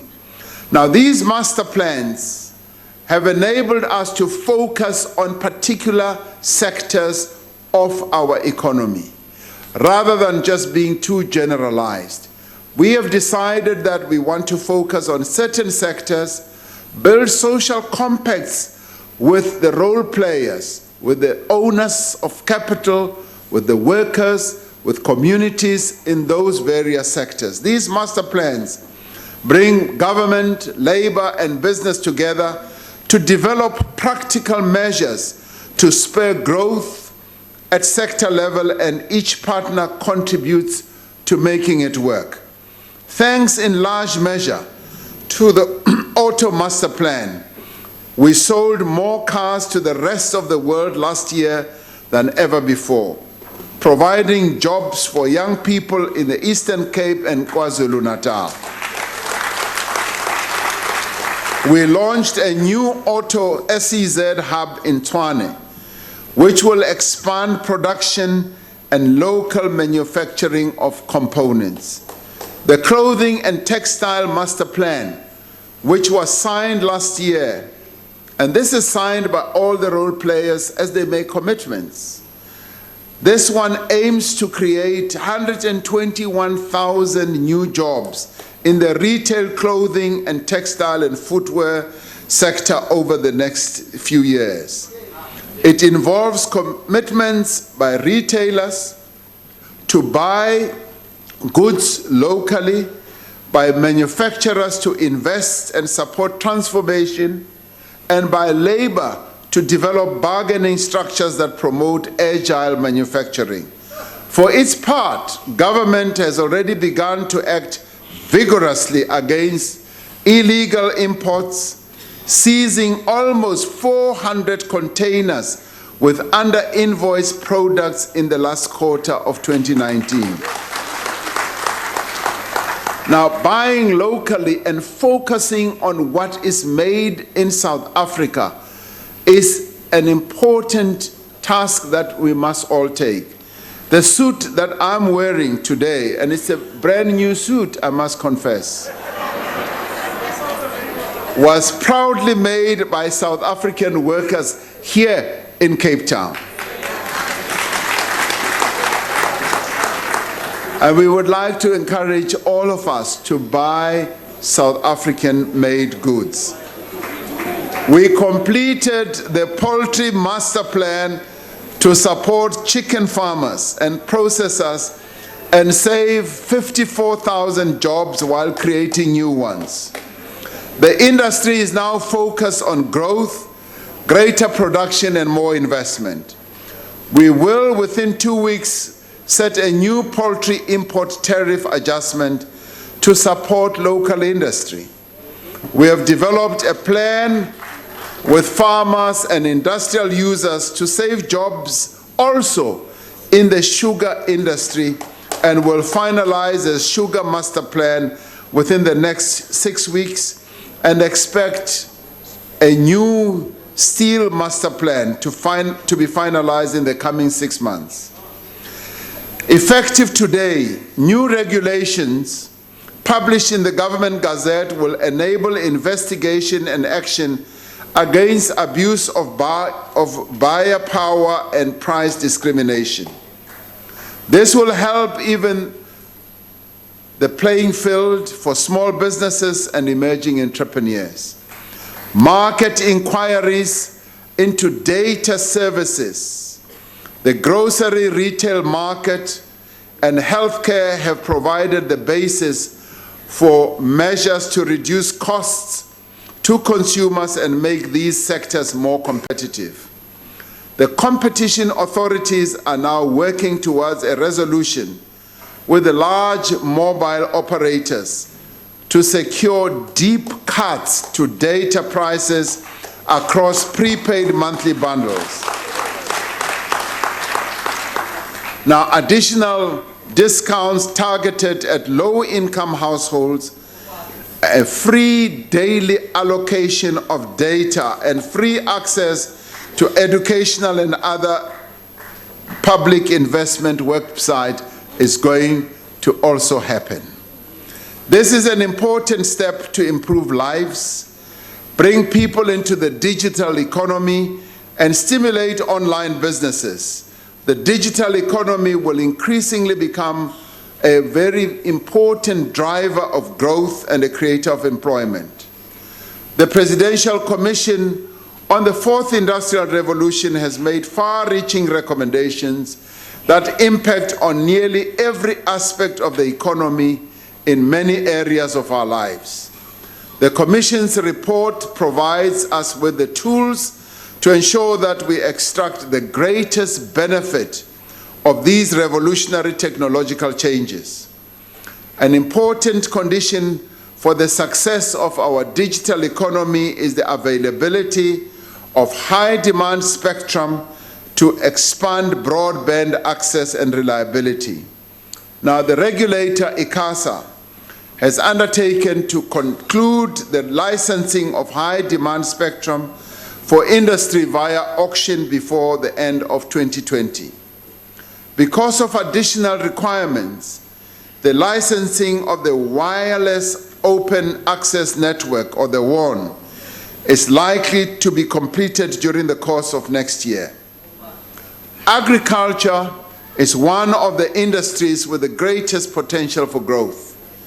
This year, we implement key recommendations of the Presidential Advisory Panel on Land Reform and Agriculture to accelerate land redistribution, expand agricultural production, and transform the industry. Government stands ready, following the completion of the parliamentary process, to amend Section 25 of the Constitution to table an expropriation bill that outlines the circumstances under which expropriation of land without compensation will be possible. To date, we have released 44,000 hectares of state land for the settlement of land restitution claims, and will this year release around 700,000 hectares of state land for agricultural production under the leadership of the Deputy President. We are prioritizing youth, women. We are prioritizing youth, women, people with disabilities, and those who have been farming on communal land and are ready to expand their operations for training and allocation of land. A new beneficiary selection policy includes compulsory training for potential beneficiaries before land can be allocated to them. Because of the drought in many parts of the country, farmers have lost their crops and livestock, and many workers have lost their jobs and their livelihoods. Working with the Agricultural Research Council and other scientific and agricultural bodies, we have developed drought mitigation strategies that focus on developing drought-resistant seeds, planting and storing fodder, removing of invasive plants, and management strategies to prevent soil degradation. This year, we will open up and regulate the commercial use of hemp products, providing opportunities for small-scale farmers. This is our approach to the opportunities that are offered by cannabis farming, which happens throughout the country. We will formulate policy on the use of cannabis products for medicinal purposes to build this industry in line with global trends. The regulatory steps, I can see when I talk about cannabis, people get quite excited. I begin to wonder whether they are excited because they know about it or know how it is used or are users themselves.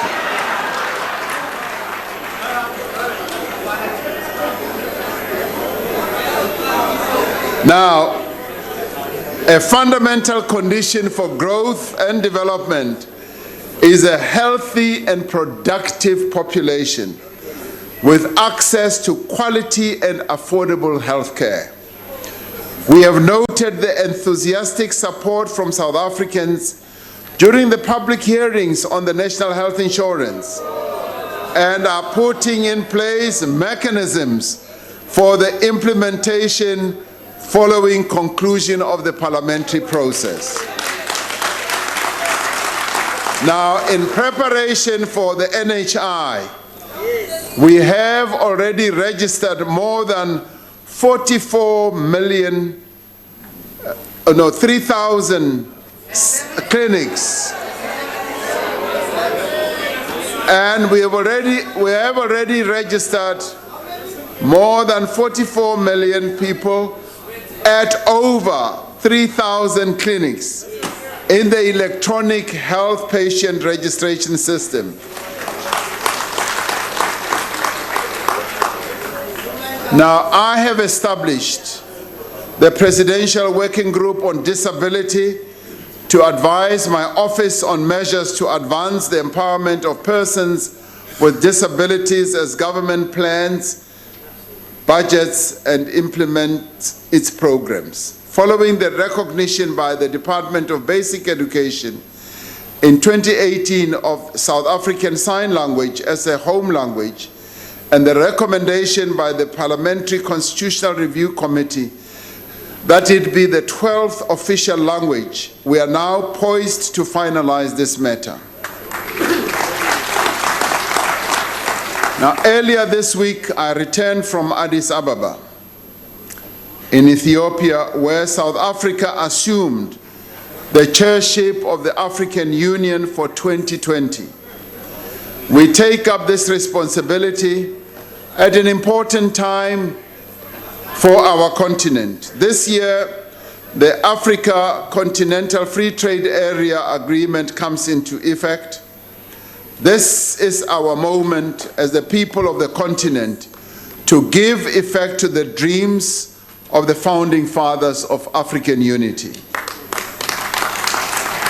South Africa will host the extraordinary summit of the AU in May this year, where we will finalize the modalities of the Free Trade Area Agreement before implementation, and side by side with that summit, we will also hold a summit on silencing the guns on our continent. Here we will finalize on the AFCTA the rules that define what is made in Africa, the tariff lines that will be reduced to zero over the next 5 years, and the services sector that will be opened up across the continent. Now, allow me to take this opportunity to congratulate our compatriot, Wamkele Mene, who was this past weekend elected as the first Secretary General of the Africa Continental Free Trade Area. Now, he will depart and be based in Ghana, which is the seat of the AFCTA, and we assure him of our full support as he assumes his historic and challenging responsibility. South Africa has therefore prioritized the empowerment of Africa's women during its term as AU chair, working together with all member states on measures that we all need to take to promote the financial inclusion, the preferential procurement and preferential trade arrangements for women.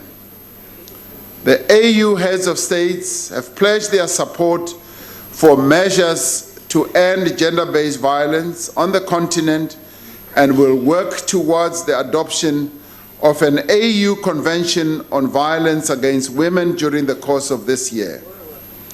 Through the Africa Peer Review Mechanism, South Africa will work with other countries to advance good governance and democracy. We will use all the means at our disposal, including the membership of the UN Security Council, to promote peace and security on our continent. Honorable members, everything that we must do must be underpinned by effective implementation. That is why we've developed the district development model, a unique form of social compacting that involves the key role players in every district so that we can unlock the development and economic opportunities in all areas of our country. It builds the capability of the state where it has most been broken. During the State of the Nation address in 2019 in February, I addressed the 5 most urgent tasks of the moment. Key amongst them was the need to strengthen the capacity of the state to address the needs of our people. A broad range of critical work is being done across government to strengthen the capacity of local government as the sphere of government closest to the people, so that it can achieve its developmental mandate of finding sustainable ways to meet the social, economic, and material needs of communities and improve the quality of their lives. Provincial and national government will redouble their efforts to support and strengthen the capacity of municipalities, as is required by Section 154 of the Constitution. And we will also redouble our efforts to monitor and to support the municipalities across our country. It is only when the structured support has failed that the provincial executive or the national government will invoke Section 139 to intervene in strengthening local government. Currently, there are 40 municipalities in the country that have been subjected to such intervention. The measures that will be taken will complement the objectives of the new district development model that seeks to take an integrated approach to service delivery. The residents of Mamusa municipality in Northwest are the people who have already seen the actual practical workings of the district development model as they had to deal with a municipality that had collapsed. And through the district development model, we were able to ensure that the various services that had collapsed are actually re-established. This year, we plan to expand this district development model to 23 new districts, drawing on lessons from the 3 pilot districts that we have already been to: OR Tambo District Municipality, eThekwini, and Waterberg District Municipality. Now, to strengthen the capacity of the state and increase accountability, I will be signing performance agreements with all ministers before the end of this month. These agreements, which are based on the targets contained in the medium-term strategic framework, will be made public so that the people of South Africa can hold those who they have elected into office to account. We see these performance agreements as the cornerstone of a new culture of transparency and accountability, where those who are given the responsibility to serve, whether as elected office bearers or public servants, do so as expected of them. It is a culture where corruption, nepotism, and patronage are not tolerated, and action is taken against those who abuse their power or steal public money. Since I took office, we have built and have been building capacity in the presidency and elsewhere in the state to fast-track progress on a clear list of urgent reforms. We have established the Project Management Office, the Infrastructure and Investment Unit, and the Policy and Research Services to address obstacles to reform and improve government delivery. These units are working closely with the Presidential Infrastructure Coordinating Commission, Invest SA, and the Ease of Doing Business Task Team to remove impediments to investment and growth and ensure that government demonstrates visible progress quickly. With an efficient and capable machinery now in place at the center of government, we will focus on the most urgent reforms and intervene where necessary to ensure implementation. We find, as South Africans ourselves, at a decisive moment in our history. It is a time of great difficulty and doubt, but also a time laden with great opportunities. Over the last 2 years, we have worked together to build a foundation for progress. Now is the time to build on that foundation, to unite, to work, and to persevere. We will not surrender our future to doubt or despair or division or to those who are permanently negative to the work that is being done to improve the lives of our people. We will continue with our onward march to improve the lives of our people. We will embrace change. We will cherish life. We will fear nothing. As we do so, we will recall the inspired lyrics of one of South Africa's most treasured musicians, Ubaba Joseph Shabalala, the founder of Ladysmith Black Mambazo, whose passing we mourn this week.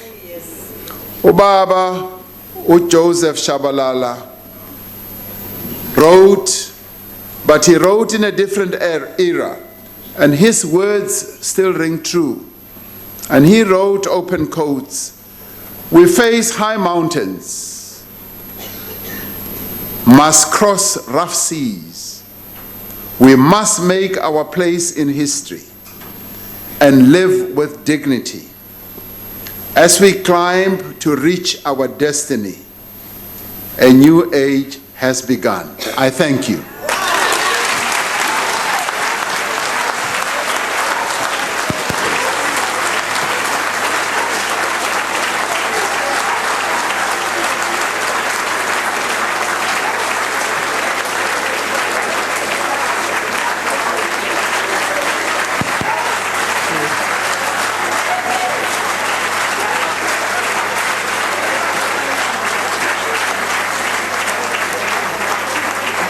Thank you very much.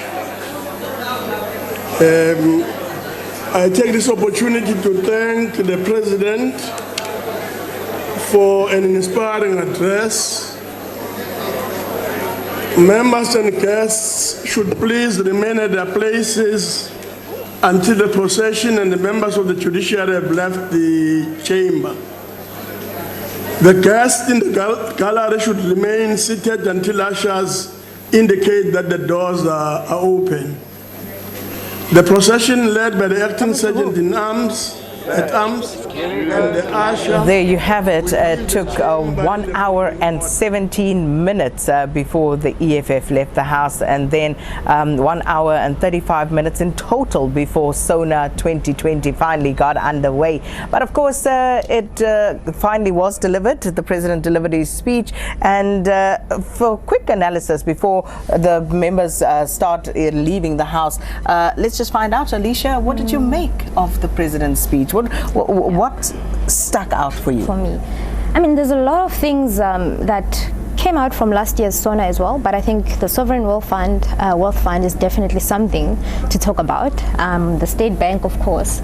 So I think we should discuss the Sovereign Wealth Fund, because that has a lot of implications. Yeah, but when it comes to, for instance, the Sovereign Wealth Fund, I think the ANC has a resolution to that effect. Why has it taken this long to implement it, or even to have this particular announcement at the State of the Nation address? And then you look at the Reserve Bank, the issue around the Reserve Bankers and the nationalization of the Reserve Bank. That didn't find any expression whatsoever in this paper as well. And to also add to that, we are still unclear about the ESCOM issue as well. Are we moving towards privatization? What does this actually mean? Well, he just spoke about the dividing it into three, the unbundling into three. But now, when you look at that, it now means that there are going to be 3 different boards. Yes. In addition to, what are we trying to do here? Hold that thought. While the two of you try and figure out what it is that we're trying to do here, the members are leaving the House. So let's find out who Samkelo Maseka has with him there as they come out to give us their reaction, the different political parties. Samkelo? Yes, Wasakena, we do have Kenneth Mesh, who is with the ASADP. I'm just going to throw straight to him. What did you take out of the President's speech tonight, particularly on the issues around the economy, state-owned enterprises? The most important thing that we appreciated that came from the President's speech tonight was for him to say municipalities that are doing well with their finances will be allowed to procure power directly from IPPs. Now we know that the independent power producers have not been given the right to sell directly to the municipalities. So we believe that that's one of the best things that he said tonight. And as you know, that there was an applause from both sides of the House, because we all welcome that. Now obviously he said also a number of things about how he's going to try to improve the economy, but details were not given. This one was very specific, and we hope that it will be done the next few months, because ESCOM should not stop growth, should not stop businesses that are improving because of power failures. So what the President said has been greatly welcomed by the ACDP, and obviously on the issue of crime, he hasn't said much. We know that crime also inhibits growth, because investors are not coming. Investors want to go to a place where is stability, and crime obviously ensures that there is no political stability. And so we are ensuring as ACDP that the President is going to be held accountable, and that the demonstrations that are very violent, that are always taking place, that are chasing people away, that they must be taken care of. And he didn't say anything about that, which is a concern to the ACDP, because we want stability in the country and policy certainty. As you know, that many investors want to ensure that they are sure about government policy before they can invest. But in general, he has done much better than we have expected tonight. Well, thank you very much, Mr. Mesho. We're just going to throw to my colleague Asanda, who's with the DA interim leader, John Steenhuisen. Thank you very much, Samkelo. Mr. Steenhuisen, the President spoke clearly on ESCOM, on independent power producers, but also about the issue of jobs, specifically with more mention for young people. What's the DA's take around those issues? Yeah, well, I think on the ESCOM, I don't think he went nearly far enough, and certainly we welcome his pronouncement around allowing municipalities to procure power directly. I think that's a step in the right direction. It's a DA suggestion, and I'm glad it's been adopted. But in terms of dealing with ESCOM, throwing trillions of rands worth of public service pensions into the dark hole that is Eskom without a proper reform plan, I think is absolute madness. You're not going to be able to breathe life into Eskom. The model is wrong. It needs to be changed fundamentally. We need to completely free the country and give power back to people, not to do it through a state-owned entity. And I think that hanging on to Eskom like this is a nod towards the factions in his own party rather than the best interests of the country. In terms of jobs, a lot of virtuous ends again announced tonight. We've had them in every SONA. The focus on youth unemployment is welcome, but very few concrete steps about how you would unleash the private sector to help, incentivize the private sector to help, how you would use tax incentives, for instance, to encourage them to bring in school leavers, to be able to give them the schools. Government's never going to be able to train enough people to be absorbed into work. You need to partner with the private sector to make it happen. So some good ideas, but not nearly bold or far-reaching enough to be able to do the trick, I'm afraid, this evening. Thank you very much for talking to us. We're going to keep this moving right to my colleague Bulelani. Well, thanks so much, Asanda. A lot of talking points are coming out of that State of the Nation address. We're going to jump straight into it and invite Dr. Peter Groenewald, who is the leader of the Freedom Front Plus. Of course, the president in his closing statement says this is not a time for despair and doubt or division. For you, I know two issues that have been at the bottom of your heart is the issue of safety as well as land reform. Do you think it's gone enough in terms of appeasing what you're looking for as your constituency? Well, firstly, I want to say, it's a pity to say, but I think our president is a lame duck. He didn't really come forward with good proposals for first ensure that we have good economic growth and to create jobs. On the safety issue, we welcome the specialized units as far as construction is concerned, but we also say, why only now? We also ask for specialized units for farm murders. We also said that we must have specialized units for murder and robbery in South Africa because the people are unsafe. Those are the crucial areas for specialized units. Furthermore, if you look at the speech, it's nothing else than cosmetics about referring to the youth. He is still continuing with the NHI. He is still continuing with expropriation without compensation. He is not going to build the economy. On Eskom, a positive thing there is that private power producers will be able to supply electricity and municipalities will be allowed to obtain from those PPPs some electricity. That's positive, but it's not enough. I predict that we will not get a 1% economic growth in South Africa. We hear all the conferences, another investment conference, but still unemployment is in the increase, so there are no solutions. All right, thank you so much, Dr. Peter Groenewald, who is, of course, the leader of the Freedom Front Plus. For more reaction, I believe Samkele is standing by. Yes, indeed, Bulelani, we are with Ngabayom Zikwankwa from the UDM. What did you take as the UDM out of this speech by the President of the Republic?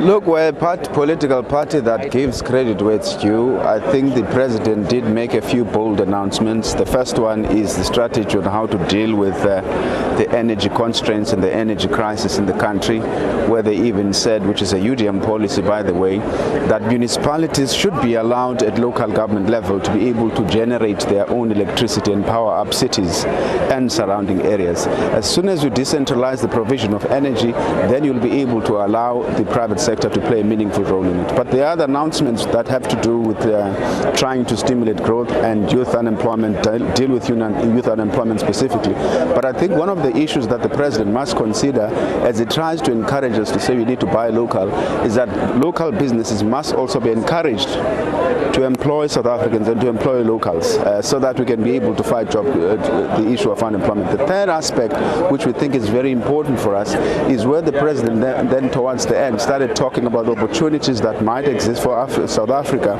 in the continental free trade area as it begins to chair the AU over the next couple of months. So it will be important to identify opportunities, especially for youth and South African-owned business enterprises. But as for some of the announcements he made, our concern is that the country does not have the revenue or the resources to be able to fund some of the bold plans that he announced today. Thank you very much, Mr. Kwanga. I'm just going to bring for a quick one from Cyril Ramaphosa. Mr. Cyril Ramaphosa from COPE. What did you take, sir, out of this statement from the President to the nation? Extreme amounts of optimism. I don't know, but the President seems to have a tremendous amount of optimism. Given the state of our economy and the difficulties that we are faced with, I just could not see how he can see the economy turning around in a very short space of time and beginning to promise us that in the next 6 months something will happen, and in the next that will happen, and so on. This is unless there are things that have been happening in this country that we are not privy to. Of course, I think the whole situation of the dam in Umzimvubu that's going to come up and so on, which he is going to see in the next few weeks and so on. It's a project that's probably about to start and so on. But he's given us a whole lot of promises, optimistic developments and so on.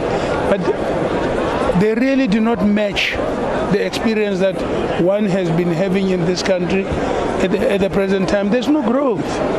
Thank you very much, Mr. Lekwala. Just quickly, I'm going to bring in the man who got his university in Ekurhuleni.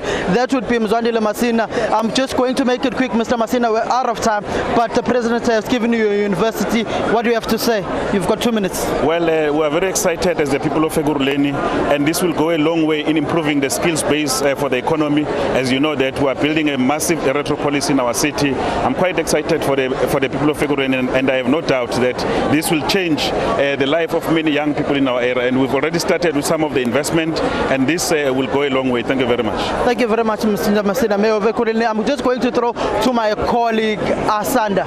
Well, thank you, Sam Kelo. I have with me the Minister of Police, Bheki Cele. The President spoke sharply around the issue of specialized units for the police. This is an issue that people have been concerned about in terms of rural safety, in gang-infested areas, but also on gender-based violence. How is your department looking to make sure that what the President said will happens and makes a difference? Actually raised 4 things: gangsters,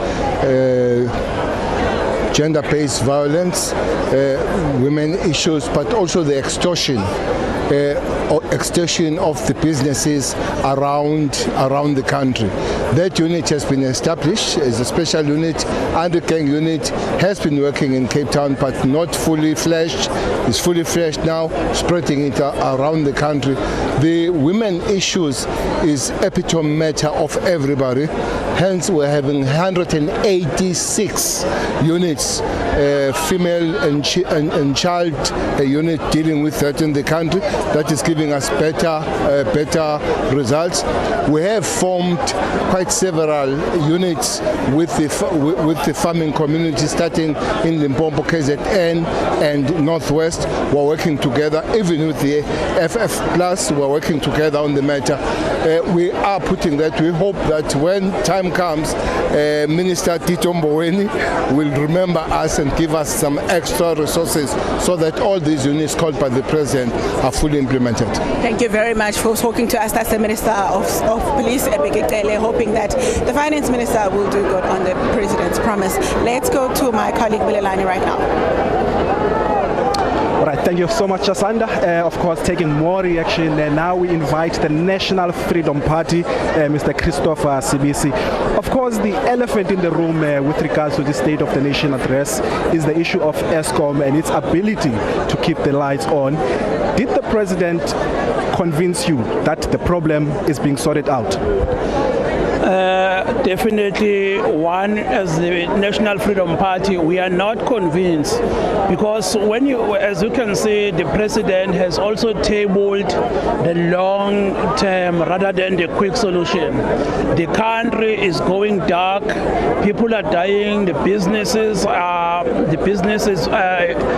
people are being affected. So we were expecting that we will come up with a quick solution, and we were expecting that he was going to tell us that there would be no more load shedding. shedding. But it was unfortunate because he makes it officially that we have to live with load shedding.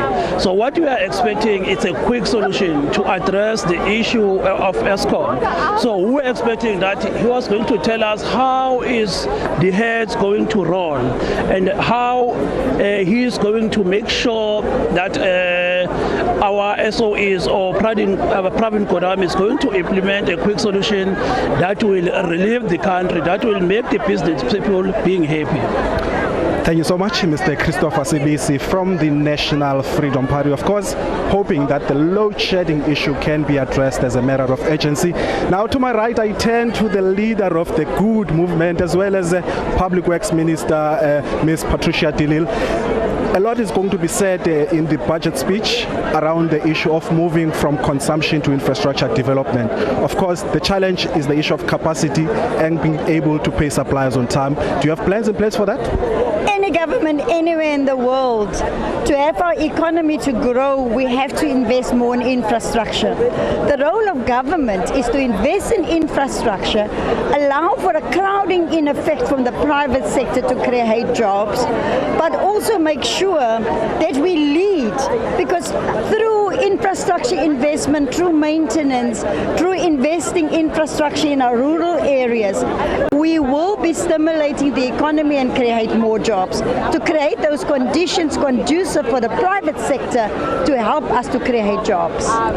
Projects still running slowly and behind time. How do you intend to improve delivery time? Yes, we certainly are changing the methodology of planning for infrastructure. We are putting a lot more emphasis and project preparation so that you de-risk a project before you even start the project.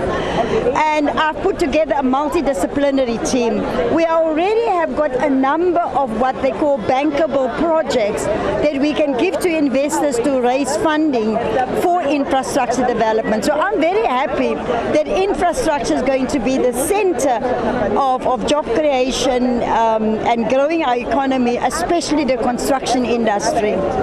Ms. Patricia de Lille, thank you so much for your time. She's the Public Works and Infrastructure Minister. Of course, the leader of the Good movement. For more reaction, Samkele is standing by. Yes, indeed, Bulelani, the Secretary General of the ANC, Esma Khashule, he's shouting, Kwede Mantashe, I'm getting confused. I'm thinking of his predecessor as well. Would you have voted with the EFF to get the last apartheid president, F.W. de Klerk, out of the National Assembly today? Come again? Would you have voted with the EFF, with them wanting F.W. de Klerk, the last apartheid president, to leave the chambers today? Well, we are South Africa. We have reconciled as the nation. We are building the nation, and therefore we work together as South Africans, black and white. Would you have supported the EFF motion if it went to a vote? What motion? For them to have F.W. de Klerk, the former deputy president of the country, to leave the chamber as they wanted. Well, EFF is EFF, ANC is ANC. We respect South Africans, we respect everybody. Our constitution makes sure that we harmonize society. And it is true that apartheid is a crime against humanity. The United Nations declared apartheid as a crime against humanity. That's where they are right. But to say de Klerk must get out of the house, I think was uncalled for. SG, on the issues of the President of the State of the Nation, the Sovereign Wealth Fund, the new university for Ekurhuleni, what did the ANC take out of this State of the Nation address and addressing the critical issues of the economy of the country? Well, we are dealing with the legacy of apartheid, and that's why the focus of the state is about science and technology, it's about skills revolution, it's about young people who constitute the majority of the population of South Africa. It is so important, and the President has actually emphasized those things, building universities, University of Crime Detection in Hammanskraal, University of Science and Technology, at primary level, robotics and coding. Very, very important things. And entrepreneurs, as we have said, township entrepreneurs, black farmers, and the President was actually very vocal on radical socio-economic transformation of our economy in as far as it affects black business. On the disruptions on Minister Pravin Gordhan, what's the ANC's perspective of the EFF wanting him fired? Well, we just have to respect one another. as South Africans. We come from different backgrounds, and this is the decorum of the House, and I'm sure the Speaker has shown the patience of leadership, and he has provided leadership in this House. Thank you very much, SG of the ANC. I'm going to bring in with two quick questions to Mntwana Rapindangen and Prince Mangosu Bitulelezi. On the issues he was raising in the National Assembly, Prince Buthelezi, you were raising pertinent issues and commanding respect in that National Assembly. What did you take out of the President's speech? What you are commanding respect with regards to the motions being raised by the EFF. How did you take it with them rising up and wanting the former president, the last appointed president, F.W. de Klerk, to leave the House? And what did you take out of the president's speech? No, I think that I said purely on common sense. I mean, we cannot be held ransom by a minority. You see, I said that let's leave alone even the rules and say, is it fair that for more than an hour, when the president should address the nation, that we should be held ransom by people who are fewer than the rest of us? That's why I thought that if it was democratic for us then to vote on it, But as far as the issue of Mr. de Klerk is concerned, I'm surprised that all of a sudden they've never raised this thing before, because in any case, those who were presidents in the National Party before him were stupid. If Mr. de Klerk was wise enough to hear us, I mean, he invited me, for instance, for negotiations, and I said that we should set up a committee of members of the National Party, members of the IFP, and amongst our members, I had a veteran, leader in Israel, Roli Arenstein, who was a lawyer that the ANC used, and he was the longest banned person in South Africa. And we put it as a non-negotiable that we cannot be involved ourselves in any talks unless Mr. Mandela and those in prison and Mr. Tambo and those in exile and of all parties return. And Mr. de Klerk agreed to do this. Now, to now all of a sudden do this, the president today said that the government cannot do these things, alone. It's true, because no government actually does it. The government can only deal with the environment, make the environment suitable for those in the private sector. Now, most of the people in the private sector are white. I don't think that we promote social cohesion by doing what the EF is doing. When we need to get together, even the last words of the president was that we should unite and persevere and so on. So I think that what their behavior is contrary to everything that the president is trying to do. Thank you very much, Mntwana Wakapindange and Prince Mangosuthu Buthelezi. I'm going to throw over to my colleague Asanda to get some more reaction. Well, Samkelo, I have with me the Minister of Tourism, Mabuluko Kubai Ngubane. Minister, the President mentioned transformation coming the way of your department. Some of the concerns that have come through also is the issues of safety in tourism, but also the inclusion of young people in your sector. How are you looking to make good on what the President said today? We are excited about the President's announcement on Tourism Equity Fund. A lot of young people, especially even women, have raised concerns around being funded for equity within the sector and also ensuring there's transformation. The safety issue, many of our tourists have been raising in our sector, have been raising the concerns around safety of our tourists. We've been working very well with the Department of Police, and therefore what President has announced emphasizes the need for us to ensure that when visitors come here are able to go back home. So there are quite a lot of opportunities when you look at what he has proposed around departments being able to do much in terms of youth development, but also around entrepreneurship. So we'll announce more of those initiatives in our budget vote in May as the tourism department. Thank you so much for speaking to us. We also have the leader of the ATM, Mr. Violet Zungola. What's the ATM's take overall on the President's speech? Firstly, the President clearly read our reasons 15 reasons for saying he must be, we do not have confidence in him. The speech was basically touch and go, trying to touch many areas to give confidence to himself that he's spoken about a lot of issues. However, people must not be moved by promises, because promises were made even last year, but there's no tangible proof that those promises that were made last year actually translated to any program of action or anything that people can be proud of. So for us, we are not moved by the speech, particularly on the issue of privatization, because the comment that is made about municipalities being able to procure directly from IPPs, that basically amounts to privatization, which is something that we are totally against as the ATM, because we believe electricity is a need for many South Africans, which must not be in private hands. It must be in the hands of the state to make sure all of the citizens in our country are able to enjoy electricity. Mr. Zungula, thank you very much for talking to us. Before we move, I'm going to quickly add the leader of the PAC, Mr. Mzwanele Nyonto. The President spoke about moving the steps forward on the amendment of Section 25 of the Constitution. The PAC was not always on board with the amendment of Section 25. What's your take today? Before that, I want to address this issue of de Klerk. The PAC has been raising the issue of de Klerk in this parliament, and we've been calling him a murderer that belongs to jail. And no one ever supported PAC on this matter. And of course, we are not sure, there is no willingness to address the land question. It has always been said every SONA, but truth is the land question, there is no political willingness to address the land question. There is no political will to release aplacadas, and we are very disappointed. And as PAC, we still stand and we want the land repossession and the restoration of land to its rightful owners. So the current process that Parliament is engaging on, that the President says must move forward, means nothing to the PAC? It will never yield any results. He has been saying this, and this is the 8th or 9th year they've been talking about.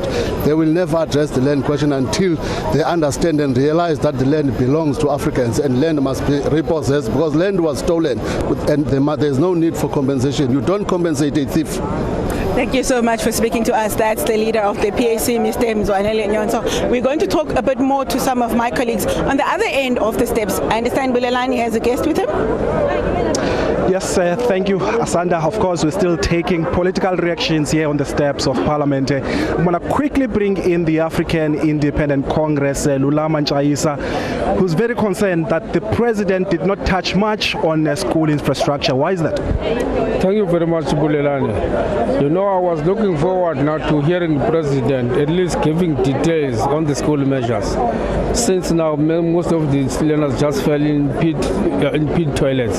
So I thought now perhaps we would say much, how is it that is going to be prevented?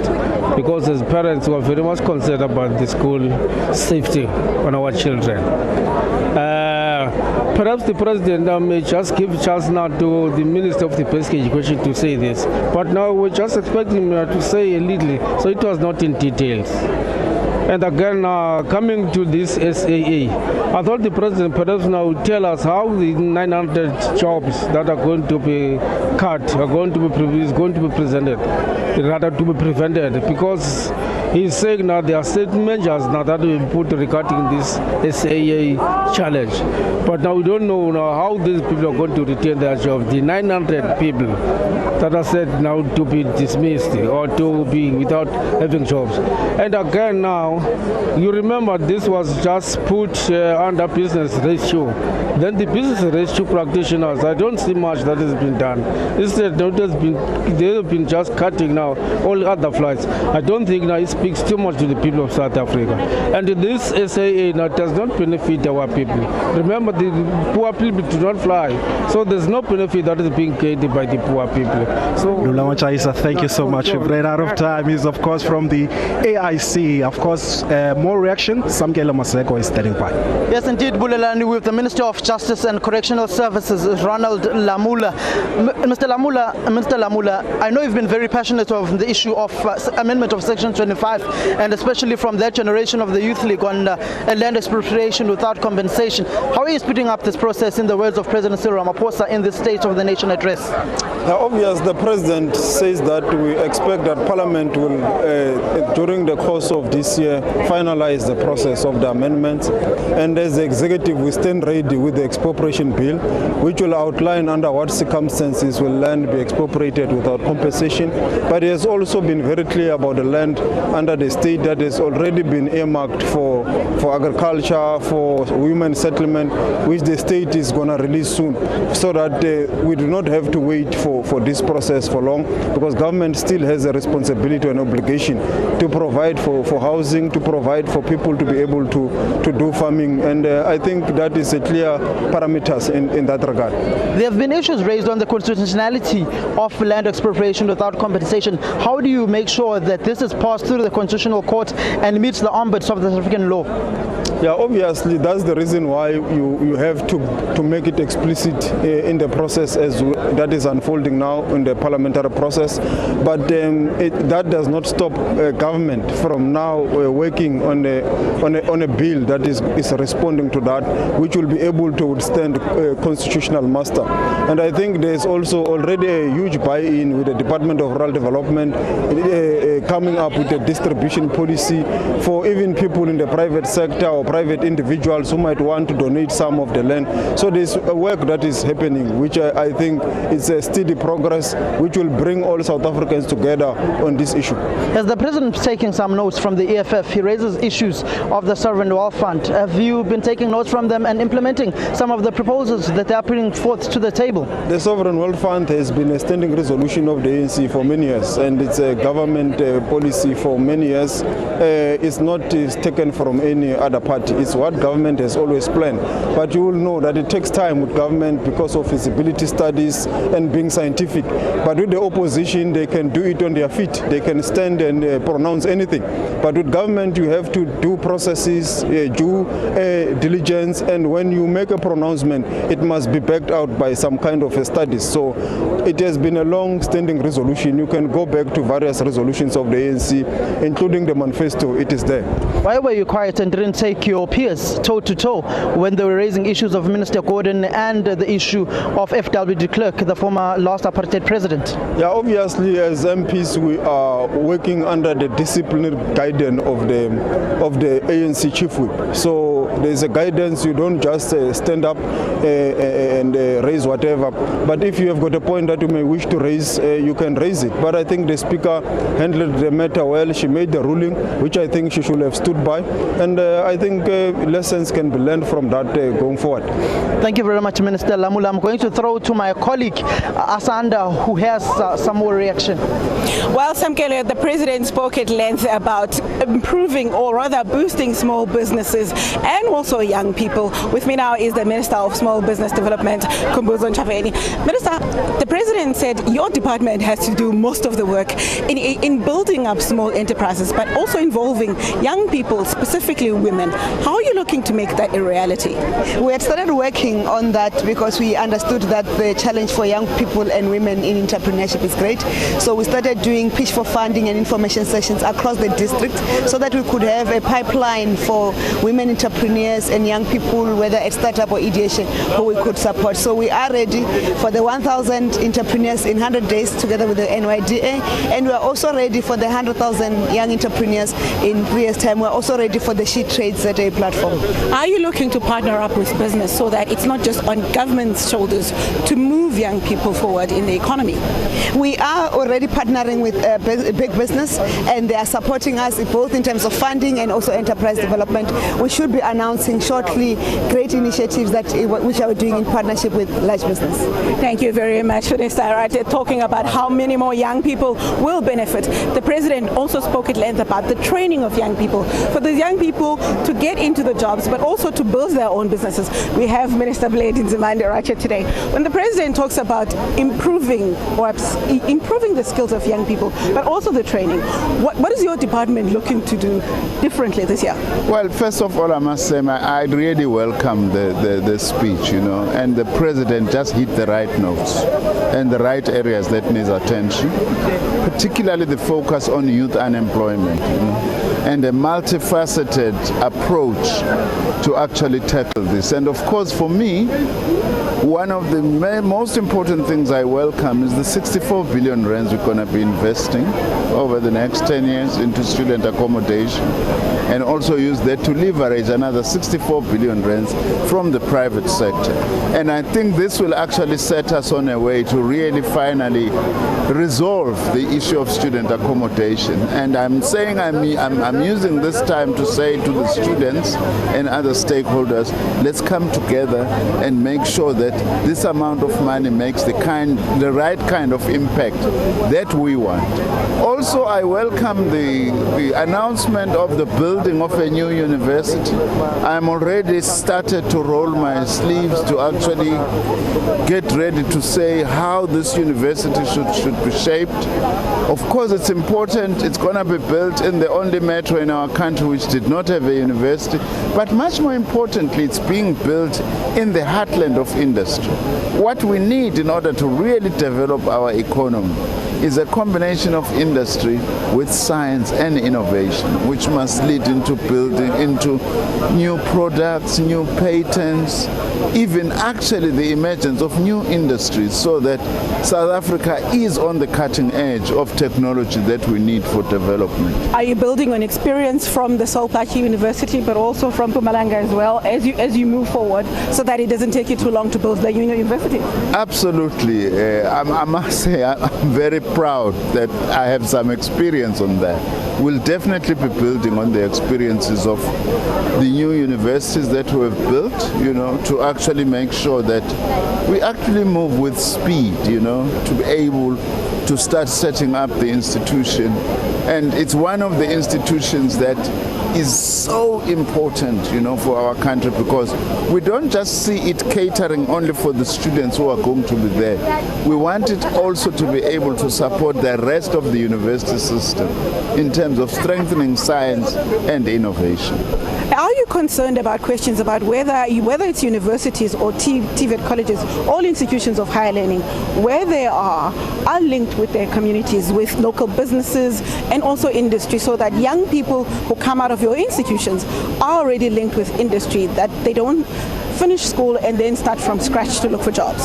That's one of my priorities this term, I must say. It's actually the link between our post-school institutions, especially TVET colleges, with industry. And the fact that the president also has put TVET colleges as part of the solution to youth unemployment means that we really need to build and focus on this relationship between our institutions and industry, so that as much as is possible, we produce students who are work ready, but not just work ready. Some of them can become entrepreneurs who can start their own initiatives. Minister Nzimande, thank you very much for speaking to us. There's so many people that are here right now, but we're going to have to move to our colleague Bulelani right now. We'll come back here with more reactions. Well, thanks so much, Asanda. Of course, we'll just jump straight into it. I've got to my right, Minister of Mineral Resources and Energy, Minister Gwede Mantashe. Thanks so much for joining us. Firstly, the issue of energy self-generation, you raised it last week in the Mining Indaba. Again, the President touched on it today. How soon can we see this thing coming on stream? It's when it is announced in the SONA. It is a directive and instruction. So we must get our boots on, get our gloves on and start working. When we debate in the SONA next week, and finally in our budget, we will be giving you numbers of how much is being processed, how far are we with what, and self-generation is already underway. We'll give you numbers on the 1 megawatt rights, and then we'll be telling you how many are being processed for licensing. The issue again that is always coming to your department, of course working with other departments, has been the issue of the licensing of water. Now the President announcing that it has to be done now in 90 days instead of 3 years. How are you going to ensure that you comply with it? Dealing with water. There is a department dealing with water. But of course, working in conjunction with your department. And water in mining, we become a client of a different department for a water license. Water, sanitation is with housing. And it is them who are given that directive of 90 days. That's precisely why I'm asking the question, is that there seems to be fragmentation in terms of coordinating to say that this department does not send us to that one, everything must be working smoothly. There's no fragmentation, but there are departments in government who are having primary responsibility working with others. So there's no fragmentation in that regard. When we want a mining license, we get a water license, we got an environmental assessment. All those things are done to get a license to complete. But they are in different departments. And I don't want to pretend to be an all-encompassing department. Of course, lastly, Minister, just quickly, issues of retrenchments in the mining sector, how are you going to address those? Retrenchments and jobs are a function of a vibrant economy. If we're applying our minds and resolve the energy matter, we go a long way in resolving challenges facing mining. But if we don't address the electricity crisis, we're not going to be able to resolve crisis in mining. Because if there is load shedding, for example, mines produce at best at 70%. If it goes to level 6, actually workers don't go underground, you lose production altogether. So that crisis in electricity impacts directly on mining, and it impacts on jobs. All right, Mineral Resources and Energy Minister Gwede Mantashe, of course, outlining some of the complex challenges facing his department. Samkelo Maseko is standing by. Yes, indeed, Bulelane. We're going to bring in a representative from the United Nations, who's a local coordinator, who's based here in the country. She's going to just introduce herself and give us a perspective of what they, as the UN, took from the State of the Nation address, from the disruptions to the President's speech. Thank you very much. My name is Nardos Bekele Thomas. I'm the UN Resident Coordinator for South Africa. Well, today's actually to start with, the activities that we saw in Parliament, for me, it's just a sign of the vibrancy of democracy in South Africa. So, it's nothing more than that. But in terms of the presentation of the President, today, he emphasized on economic growth and the fact that economic growth cannot happen without the youth and women's empowerment and being involved actively in the productive society of the country. And he outlined the various initiatives that the government would take in order to encourage this involvement and expanding the economy of the country so that there are as many stakeholders in the economy as possible. So inclusiveness is very important. Equality, he mentioned, is very important. But most importantly also, he underscored the fact that citizen-oriented governance is very vital. And in that, he talked a lot about social compacting. He talked a lot about, the fact that he would like the citizens to be involved, participate in all decision making. And we are very happy. And as the United Nations, we are just doing nothing but supporting all these initiatives he has underscored and outlined during the SONA. Thank you very much, ma'am. I'm just going to bring in quickly Solly Mapaila, the first Deputy General Secretary of the SACP. Mr. Mapaila, what did you as the SACP take out of the State of the Nation address? Quite brilliant State of the Nation address summarizing the challenges that we face, good interventions, particularly on the youth unemployment as well as unemployment in general, programs that are concrete, that have been outlined, the recommitment to infrastructure development, which will obviously grow the economy, but of course the broader things that We must not predicate this on an austerity-based budget. The budget must be expansionary because austerity programs will constrain whatever plans that have been put here.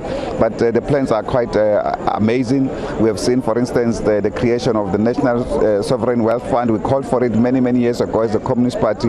We are happy that this has now been implemented. The special focus on the accommodation for TVET and university students in our country, that's also very important intervention. He's spoken about this one last year, and we're glad that there was also a commitment or even a reconnection between the previous programs and this year's programs, showing that and also giving us updates on progress that has been made and also the timelines in many of the interventions that are made. So it's quite concrete State of the Nation address, and I think we need more properly focused interventions of this nature. Obviously, the broader questions that we are still challenged with, interventions in the energy sector, the whole issues regarding the fight against corruption that should continue. All of those things will assist us to create a capable developmental state able to implement all these plans. Without that, we will not be able to succeed. Well, the national chairperson of the ANC and Minister of Mineral Resources and Energy says if SAA fails to make a profit, it must be sold. It was not in the State of the Nation address. I think the State of the Nation address is focused on the comprehensive SOE program and interventions. We need to look at these measures on a case-by-case basis of what kind of interventions need to be made, but we want to state-owned entities to remain in the hands of the public, to benefit the public purse, because even in the case of SAA, for instance, when SAA makes profit, it's profit for the country, but when British Airways make profits in our country, it's profit for the British people, not for South Africans. Thank you very much, Mr. Mapaila. I'm just going to throw to my colleague, Asanda, who may have more reaction on her side. Well, thank you very much, Samkelo. I have with me Minister Ibrahim Patel, who has the big task of ensuring that our country's economy grow. When you're looking at what the President was talking about all the investment that's come to the country, but also the commitments that have been made from the previous summits, when you sit and plan on what you need to do for the year going forward, what are the things that you need to do to ensure that South Africa maximizes on those commitments and every bit of investment that comes through? Well, I think there are three things we do. The first is we focus on taking those commitments, 364 billion rand last year alone, and removing all the obstacles so that that investment actually flow into the economy. Because an investor can make a promise, but if there are challenges, they don't have a water use license, or they don't have the right skilled labor, or they need a planning permission from a municipality and it's been a delay, then that investment won't hit the ground. So that's the first area. The second thing is we look to find markets, to open up new markets so that those investments can flow into goods and services that are sold to consumers. And that's where the African Continental Free Trade Area is so important. So over the next few months, we'll be working hard to unblock, to put in place the legal and technical modalities to ensure that on the 1st of July this year, trading takes place across the African continent. And the third thing we look at is how to bring young people on scale into these opportunities. Young people are not a challenge, they're an enormous opportunity to our nation. They are well educated, increasingly networked, energized, and able to do things in new ways and in different ways. And so those are three areas of focus that we concentrate on. And over the next year, I think what the President has outlined here is the concrete steps to give effect to the broader vision on the economy. Thank you so much, Mr. Patel. You know what, I'm going to bring in the Black Business Council right now to talk about some of the concrete steps that you would like to see government put in place so that his speech serves not only the Black Business Council, but all other young businesses, all growing businesses in this country. The speech had a lot of positives and a few negatives. From where we sit in the positives, for example, is the announcement that the public procurement bill is finally coming on board. It's going to be taken to Parliament for public and then later released for public comments. The issue of women empowerment, access to funding and access to the market for women is very, very key. So that is a positive. Also the youth, the country is sitting with young people who are more than 50% who are unemployed.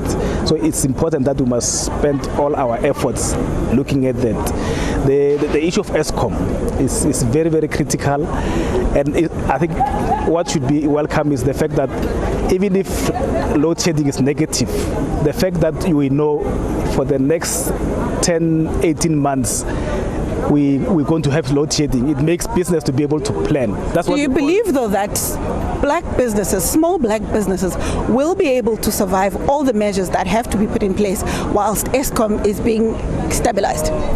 Yeah, the challenge with load shedding was the lack of planning, the way it was happening so randomly. If it is properly planned, businesses are able to say between 10 and 9 and 11 there's load shedding in my area, maybe then the staff must take break during that time. So you are able to plan. That's what is called policy certainty.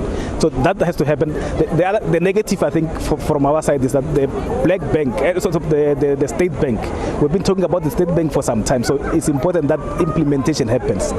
The second thing is we're a bit worried because when the Minister of Telecoms announced the spectrum issue, she said the allocation of the spectrum to the WOAN, which is wireless open access network, was going to be done the same time with the selling of it.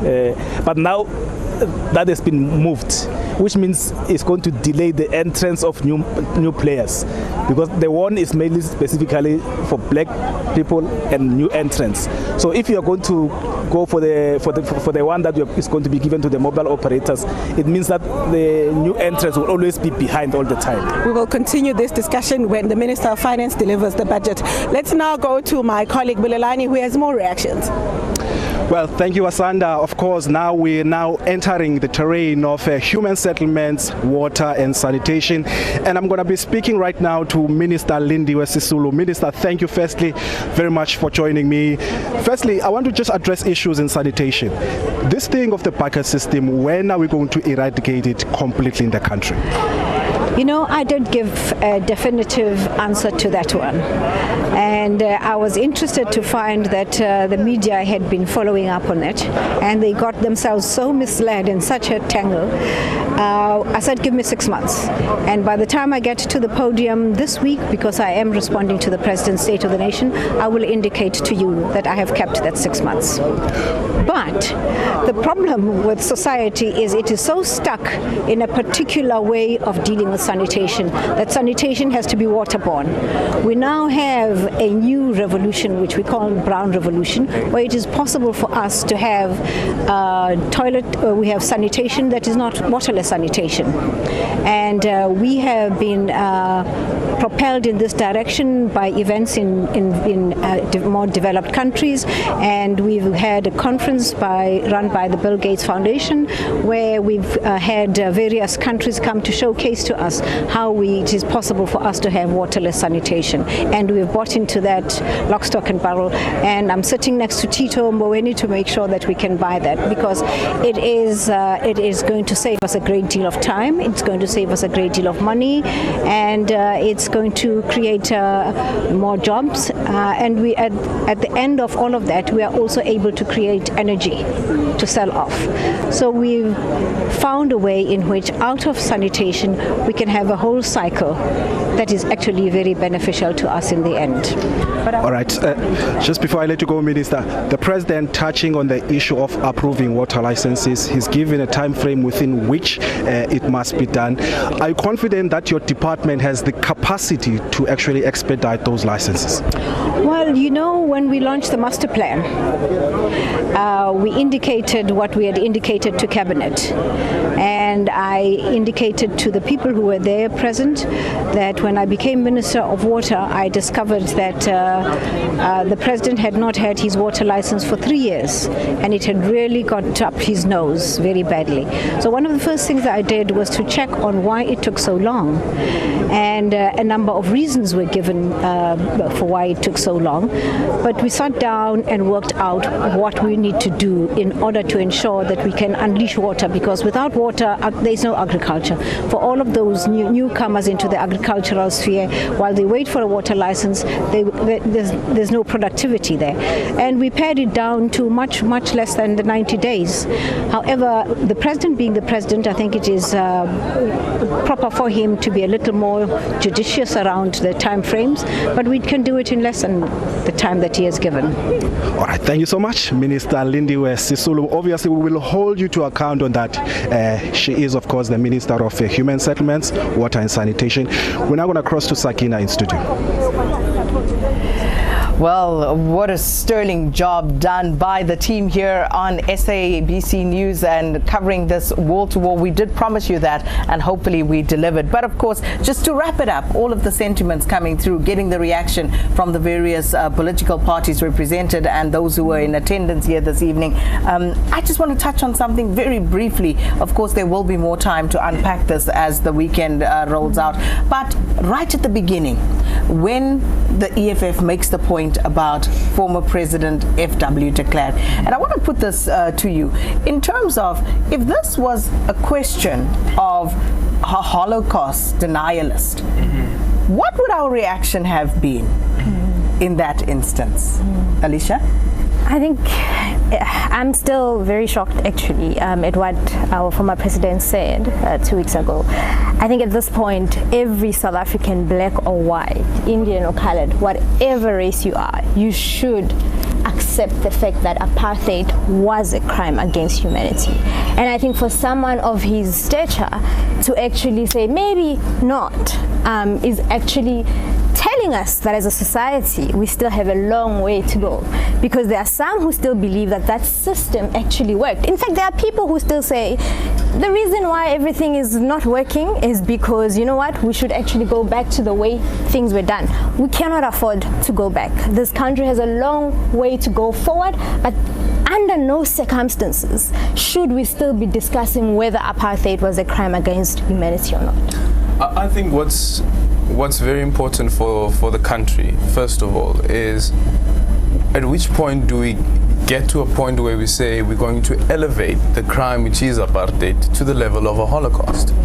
That where you have apartheid signs and symbols that celebrate apartheid, we say no to that and we remove those symbols. And quite frankly, even the State of the Nation address is part of that. It's part of that thing that embodies colonialism, that embodies apartheid. We need to question some of the things that we have inherited from the previous system, because we have normalized even the conversation around apartheid. It's like, it's just a by the way thing, and that's the reason why people like F.W. de Klerk find it so comfortable to tell a black reporter that, hey, listen, apartheid was not a crime against humanity, because I believe that as black people in this country, we haven't been angry enough. Wow, and there's so much to look at in terms of the contents of the speech, and the president touched on many a thing, of course, many of the touch points that he was expected to look at, and it would be impossible to run through each and every one right now, but I think something that is near and dear to many a South African is, of course, the issue of crime, and how the president also outlined the priorities in that regard.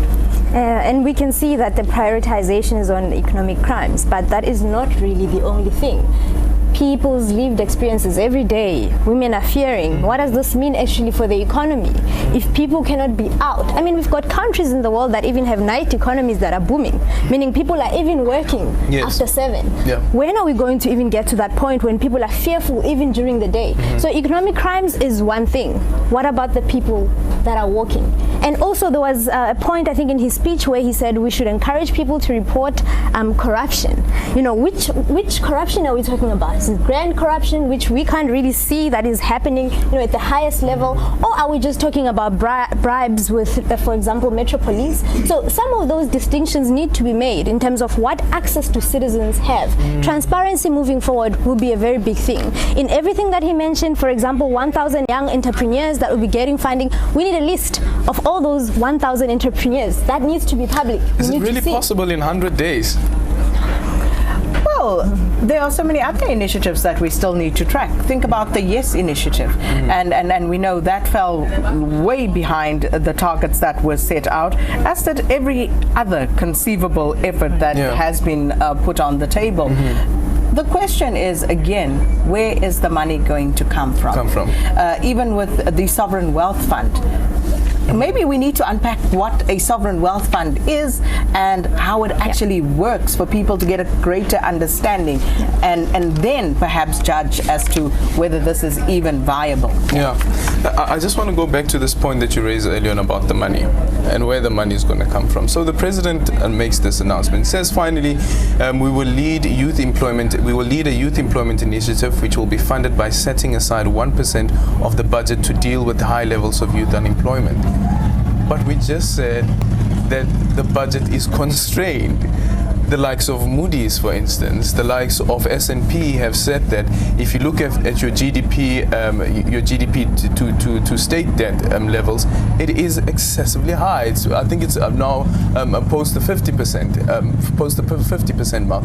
Where are we going to get the 1% from? Or what are we saying? Are we cutting away from somewhere to make sure that there is this 1% that is made available? Which budgets are going to be cut to make sure that this 1% is made available for this youth initiative, the Youth Employment Initiative? And what exactly is the Youth Employment Initiative, and how different is it to the one where companies are being told that you're going to get tax rebates if you employ young people? How has that benefited young people? And that for me is the argument that I made earlier on about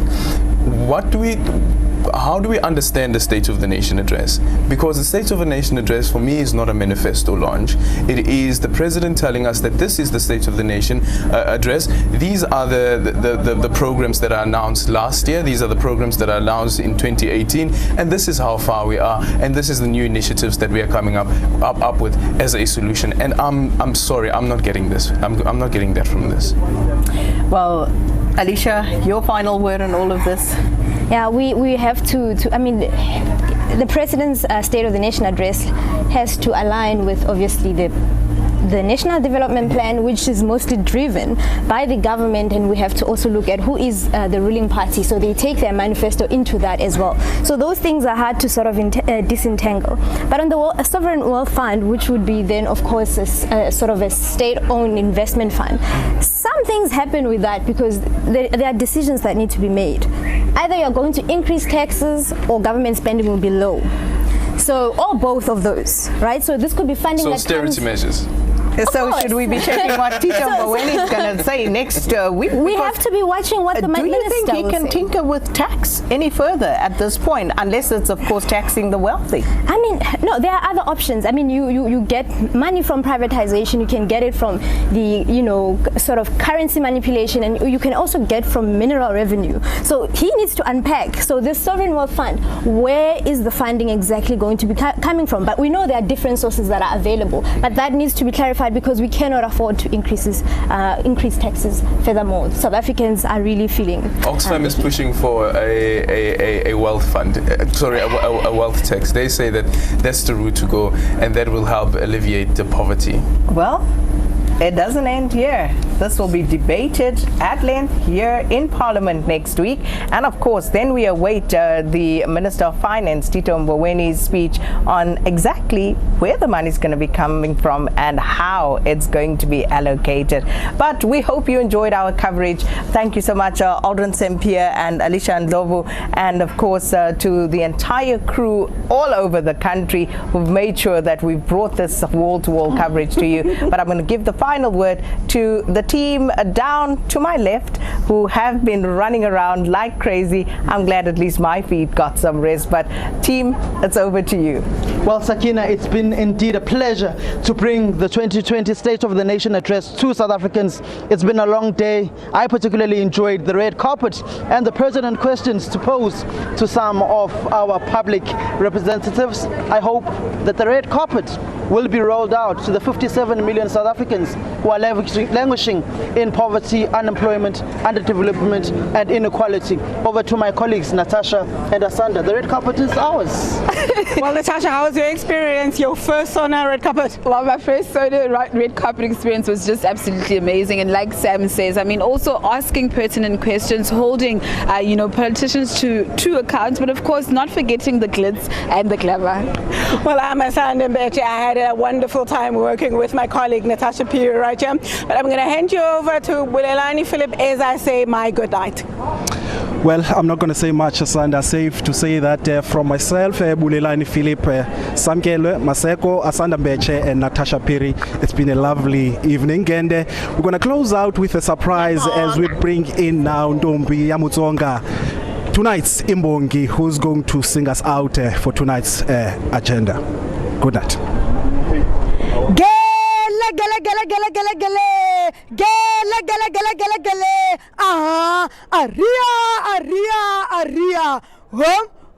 Home hiloko singenile sitsayi savatsonga sifika sukutsayi vamatiko va sala va hlamele ayana ntombi yo kurivala le i ntombi ya vutihlamuleri ntombi yo tiva timhaka ta yona ndzi langutani kahle mi nga jahangi mi ta swi vona leswaku ndzi ambele nguvo wa ndhavuko wa Vatsonga emavokweni ya mina ndzi tamerile ririmi ra tihosi ririmi ra Vatsonga ndzi tsimba mpandani enhlokweni xibelanisa mina ni madeha wa switwa ndzi bamba va matiko va losa kunene loko ndzi swi hakasela kona va hlangana ni tinhloko onge va lo hundza mutirhisile i ntambi ya Mutsonga leyi wa swambula makhutla wa madafulari la tsundzuka n'wana hi ku heta a ku yo n'wananga vito masingita lawa ya tsuvulaka ni misisi hi vutshila Mutsonga wo chava ku tsongola swa van'wana vanhu mburi ya